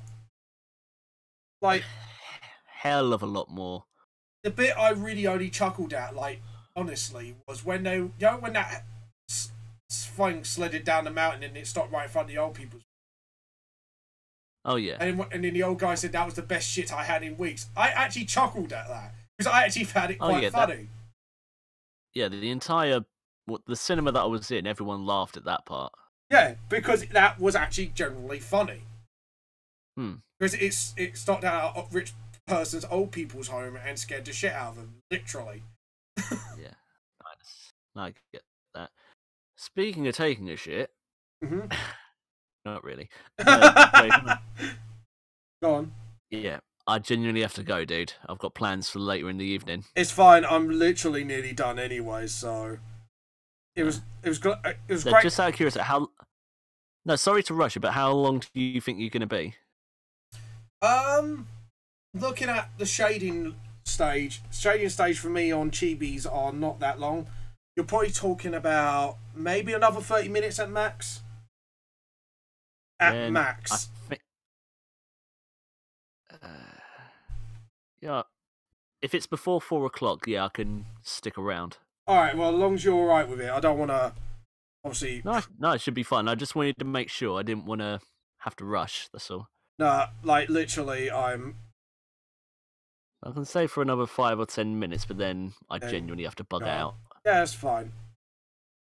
But like I said, it's not because it was offensive in any way. It didn't do anything severely wrong. I just thought this is a watered down product.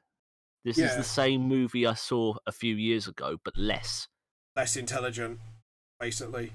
Less everything. And it kind of does insult the fact, you know, if you're a fan of it, it does insult your intelligence a bit. Like, yeah. Without actually outright insulting you, it does kind of insult you a little bit. I get that. Yeah, let's hope Star Wars doesn't fuck everything up, though. I'm a bit dubious about that one. I'm kind of stepping back and waiting for reviews on that one. How so? Like the first film they've done, I have to admit, really brought back the magic of Star Wars, I think, honestly. But like all things go, sometimes you're gonna find that one that's gonna really F it up. You know what I mean? Yeah, I understand. And I think that's why I'm a bit dubious, because my previous experiences with Star Wars films, like Rogue One, they really knocked it out of the park. And even Rachel says she wants to give it a watch, and she's not a Star Wars fan at all. To be honest, she's a bit sick and tired of it. But just overall, Rogue One was not the film that people expected, and I think that's why it was so good. Because they think, oh great, you know, it's all going to be like the same thing, like, but you know, different. Get what I mean? At the same time. Yeah, I know. But with Rogue One, it was quite dark, actually. Oh, I'm not sure. Yeah, that's what I mean. And the ending was really sad, like depressingly sad. And I guess in a way, I was really pleased with that because they can tell a really dark Star Wars story, but you know what I mean. Oh yeah. But without having to pander to the fans, if you get what I mean. What was your opinion on Rogue One? It was better than I expected it to be, and to be honest, I prefer it over Force Awakens. Yeah. And it is a shame because Rogue One, I mean, not Rogue One, the Force Awakens, I think they're trying to do more of the same thing, if you get what I mean. Yeah. If you watch how one plays out, the stories are very, very similar. Hmm. In a way where, I know, like, George Lucas likes to work in rhymes and that, but I was hoping for something a little fresh. And the only thing he found out was new was the new lightsaber, the red one. I really liked it because I'm a big fan of swords and claymores, obviously. So when I saw, I'm a fan of every sword in general, not just katanas. When I saw that like claymore looking lightsaber, I fucking freaked. Like I loved it. What did you think of the claymore lightsaber? That's what I'm naming it. I thought it was an interesting design. Yeah. I mean, to be honest, I wasn't trying to think of the logistics of it. I was just thinking, that looks pretty cool. I'll see how they use it. I just like the fact that there is a scene where he is having a fight with Finn and he does actually use them. Yeah. Exactly. Like, I mean, I would have probably been more against it if it was just there for show, but if he actually uses it in battle and uses it in a curious way, I ain't gonna complain. No, because it has functionality. Like I said, it is like a claymore, basically. It's made for like sort of heavy damage and using the ends to do blunt damage in a way, but except for it does burning damage. Yeah, I know. It was curious. I like the fact that they used it more than just aesthetics. Yeah, exactly. So what do you think of this Chibifon time at the moment, by the way? No, it looks like it's going good. Thank you. If you're having fun doing it, I ain't gonna complain. No, fair enough. And like I've said before, every time I see you, it's better drawing than I could ever do. So fair enough. What's your drawing skill like then? If we're on the subject of that, pretty much non-existent. Because I wasn't particularly good at art when I was in secondary school, and I've not really tried to pursue anything to do it. So if you asked me to draw something, I wouldn't know how it would go, but I can definitely say it would go badly. I don't know what it would look like, but I wouldn't be confident. Like I said, it's been ages since I've tried to do anything like artistic. Well, not necessarily artistic, just nothing that involved drawing. Fair enough. Well, it's artistic because it's drawing. Right, I'm just doing the finishing details now. I've done the shading, because shading with chibis are very minimal with me. Oh, yeah? Yeah, so, hold on. I've got to do, like, this on the jacket, because I forgot to draw them in. Yes, I know, Manga's just going to kill me for the continuity issues. James, why you keep forgetting things? Because I'm human. I'm human. You're human. Yeah, because I'm human, not human. Human, like humus. I'm a humus. Anyways, there we go. Just details on his jacket. Yeah. Sort of.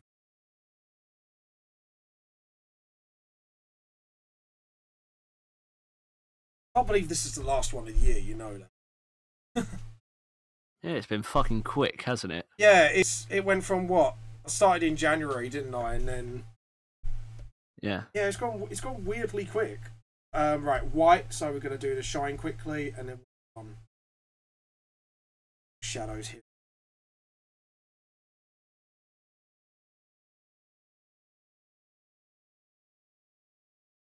Right.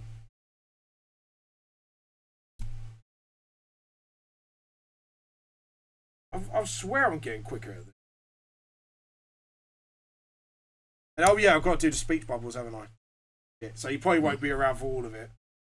I just realised I've got to do the speech bubbles. I forgot all about them. I forgot about the speech bubbles. Because yeah, the other characters are waving goodbye now. And she's like, yeah, see you next season. Obviously, it's a full broken comedy.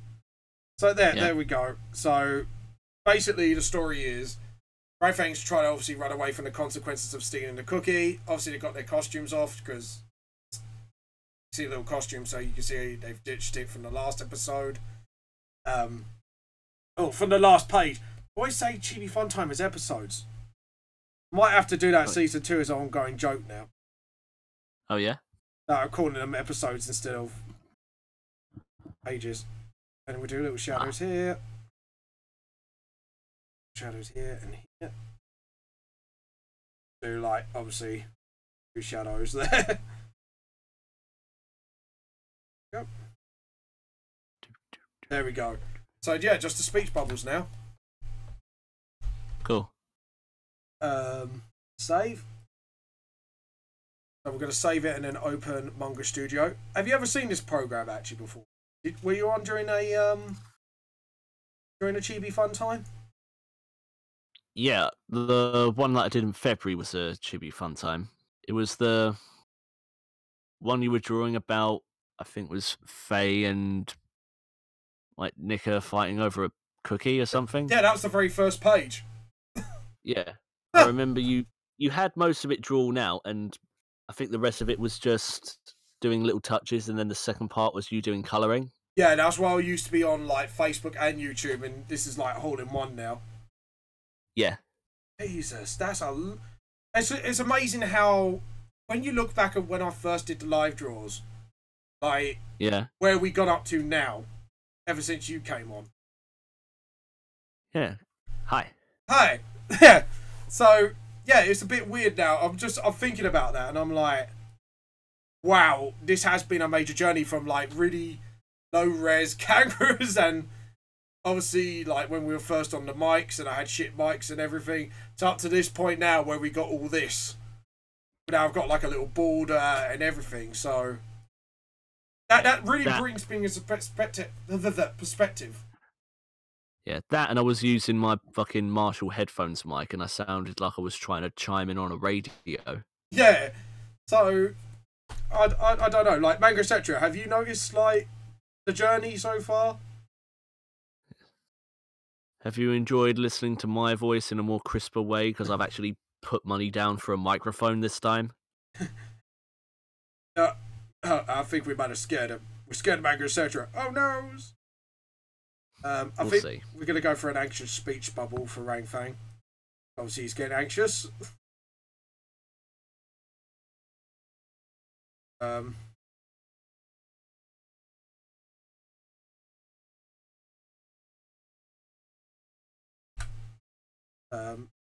Delete that. I think we're going to do another speech bubble. We're going to do a full one here. I think we're going to get a shouting one. And then a normal one. Just doing speech bubbles. I don't think we had a response from Manga etc. yet. Oh no. I've noticed a backwards journey. Oh, love you too, Manga etc. Can you feel the hurt tonight? Pretty much. Yep. And then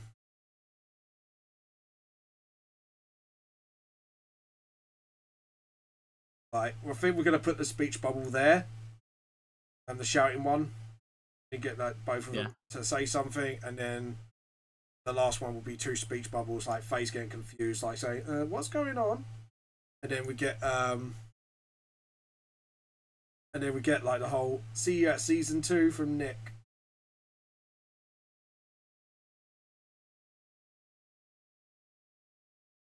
But yeah, it's like we got like several references going on at once. So we got obviously the reference from the joke on the first page that you were with. Done that joke like every page since. Obviously, the cookie's not here anymore. That's the only thing that's absent because it got eaten. Yeah, so... And then we got, what was it? The Kamehameha joke. Backfiring one. And I'm not sure. I think that's... Oh, yeah, and the one from the last page joke. So, this page is pretty special in particular because it's just made references to almost every page ever. Okay. What do you think? Do you think that's true, or...? Yeah. I see where you're coming from. Like, apart from, like I say, obviously, the prank call one. I should have made a call back to that, actually. But anyways. Yeah. But, like I say, otherwise I'll be cramming it too much references, I think, otherwise. I get that. Okay, Raven, I genuinely have to go now. I can't hold off any longer. That's fine. I'm kind of nearly done, so see you later, man. You have a good one. Yeah, I'll have a chat to you later. Everyone, yeah. I'm glad you enjoyed the stream. I'm hoping you tolerated my angry rants about movies and general awkwardness having to deal with someone posing as gay Jesus, but you take everything you can. That was funny. Go on. No. I'll maybe see you another time if any of you actually liked this, my general bullshit. And like Raven said, thank you for tuning in. I'll talk to you next time. All right, then. See you later, James. You have a good one. See you later, Raven. All right, then. You too. Bye. Anyways, guys, I hope you in peace. It was fun. I like the 3 dots. It's like, it was fun. It was interesting. Was it, Mango Etc.? So, anyways, we'll save that. And then we're going to go back to Photoshop. We're going to close that, obviously. Go back to Photoshop. I'm going to close all this down now. File open. Page 10. Where are you? Oh, hold on. Let me rename this file first. No, we're not deleting. Rename. VTLS Chibi. Oh. So we're going to open this file, and now we're going to use comic book, regular.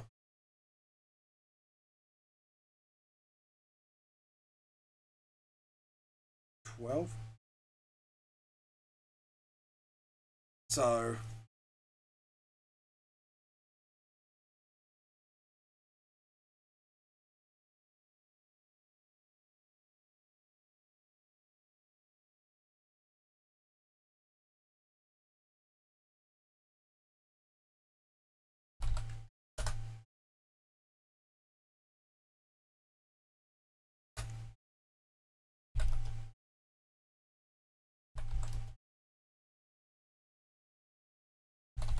beef.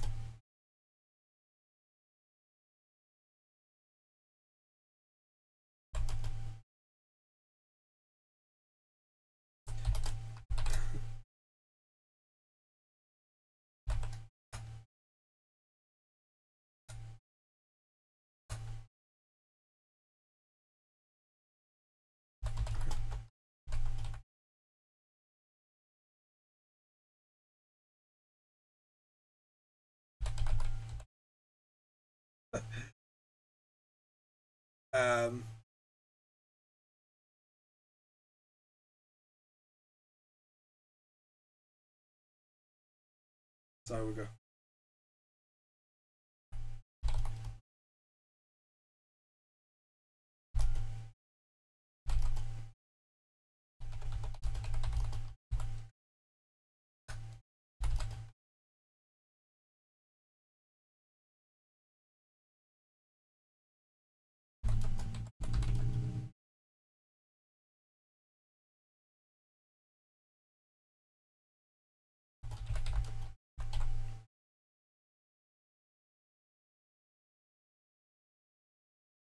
Right, so we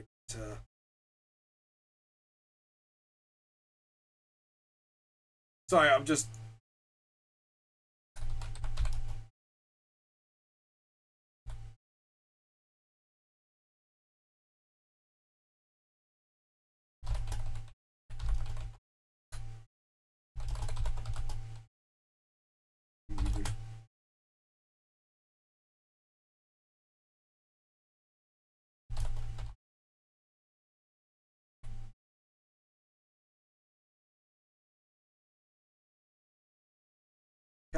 Don't worry, I will be spell checking them once I'm done.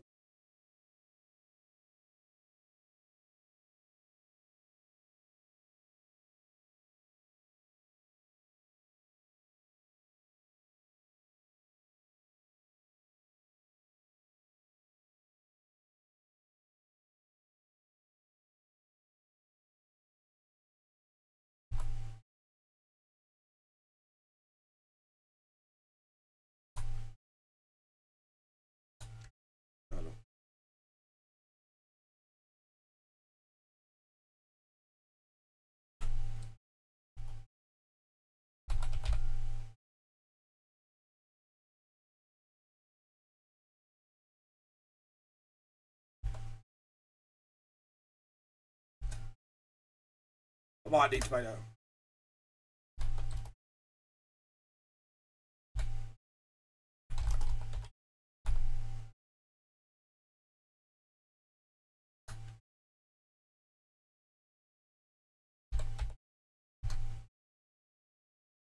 And we'll make that speech bubble smaller. So we need to go onto the layers.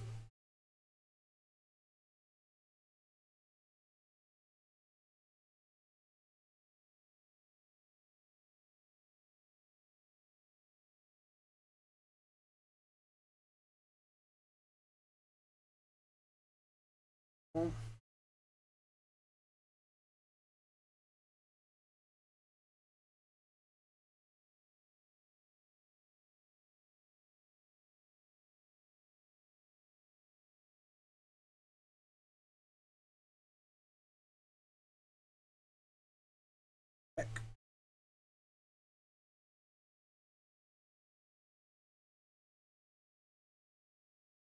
Someone. And then we should be nearly done.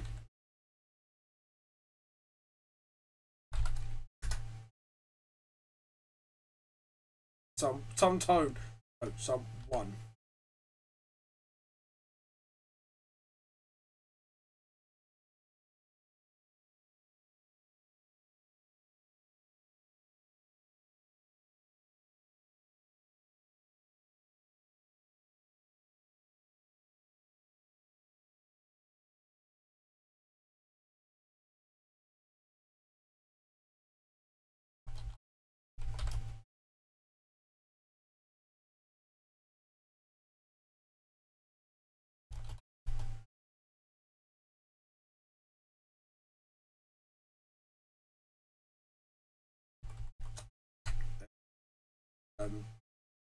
Oh.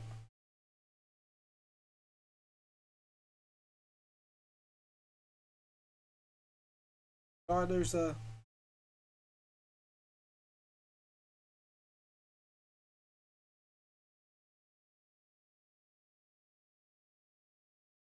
Oh, that's why. So if we do that, this one.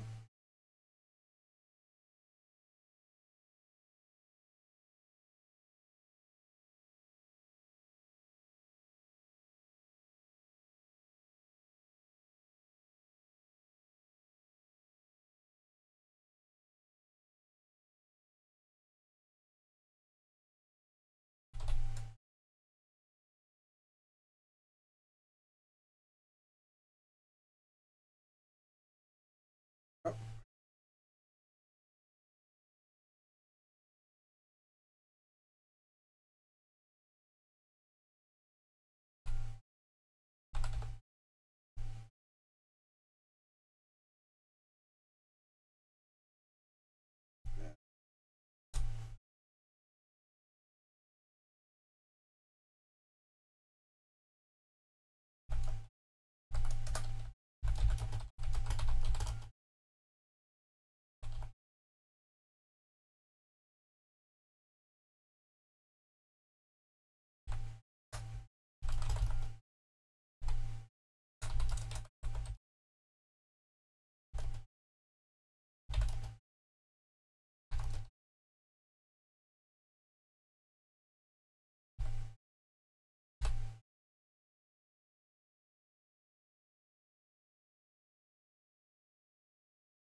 text a bit.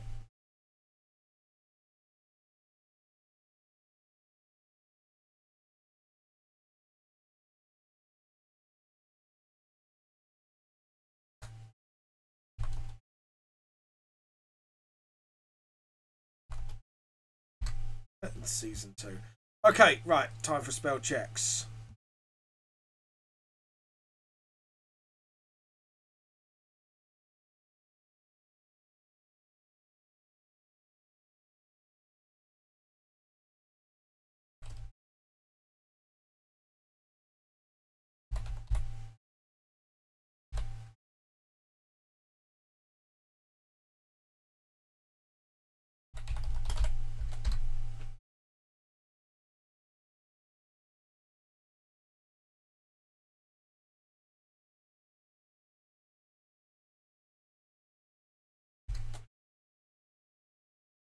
Okay, so we're going to spell check it now.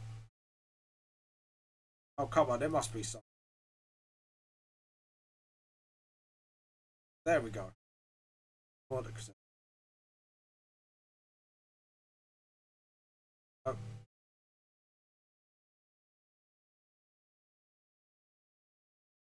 Oh.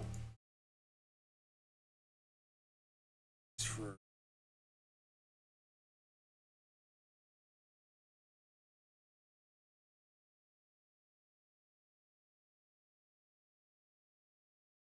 Don't worry.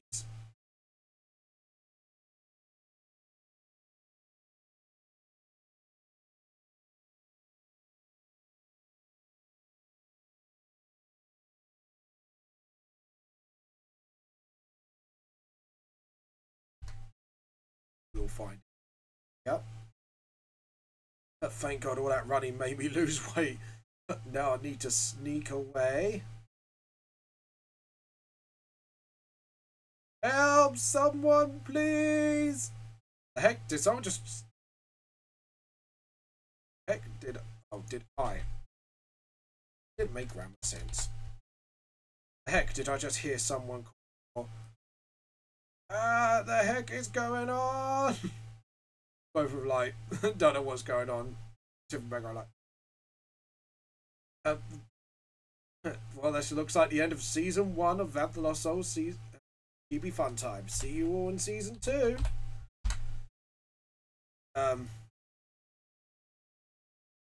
What the hell just happened? Just like face just looking confused. Like first they were hunting and they just saw everything just rocketed. So I think we're gonna some text here as well. Like zoom.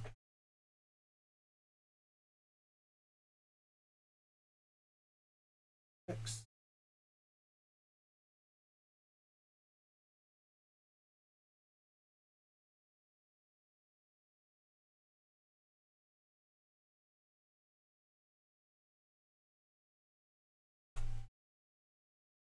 Rash.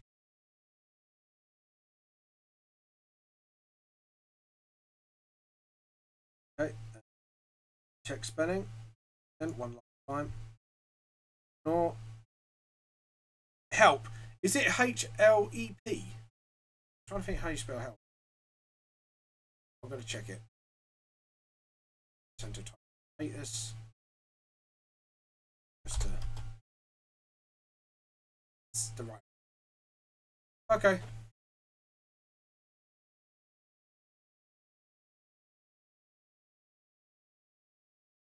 There we go.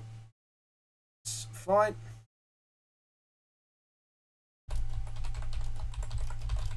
Sorry, I've just replied to my sister because it was...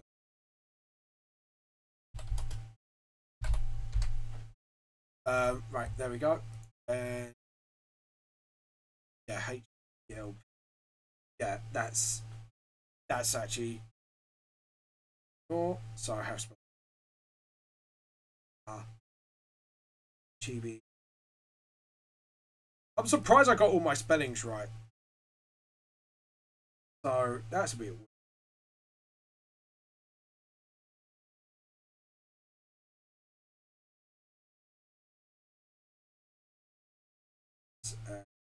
Right. Huge.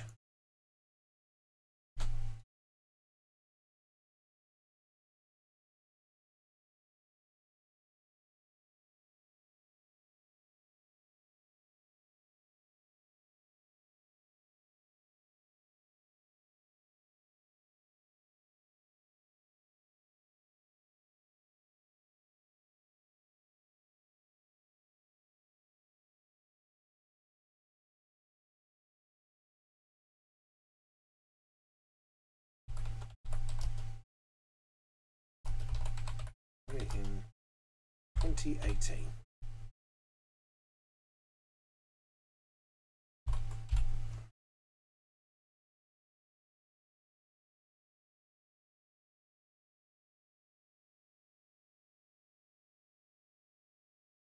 Six bigger.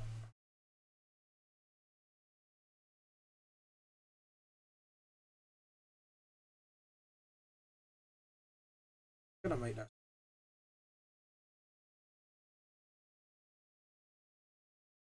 30 will do.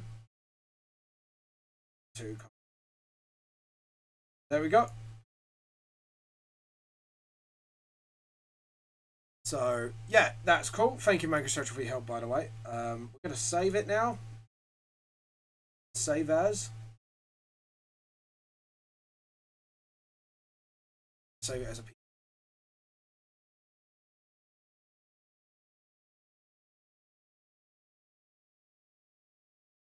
Okay, so right, this is the end of Vamp the Lost Soul live draw for 2017.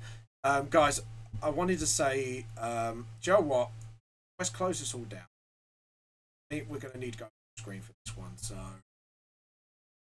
go on my OBS. So, a bigger on webcam.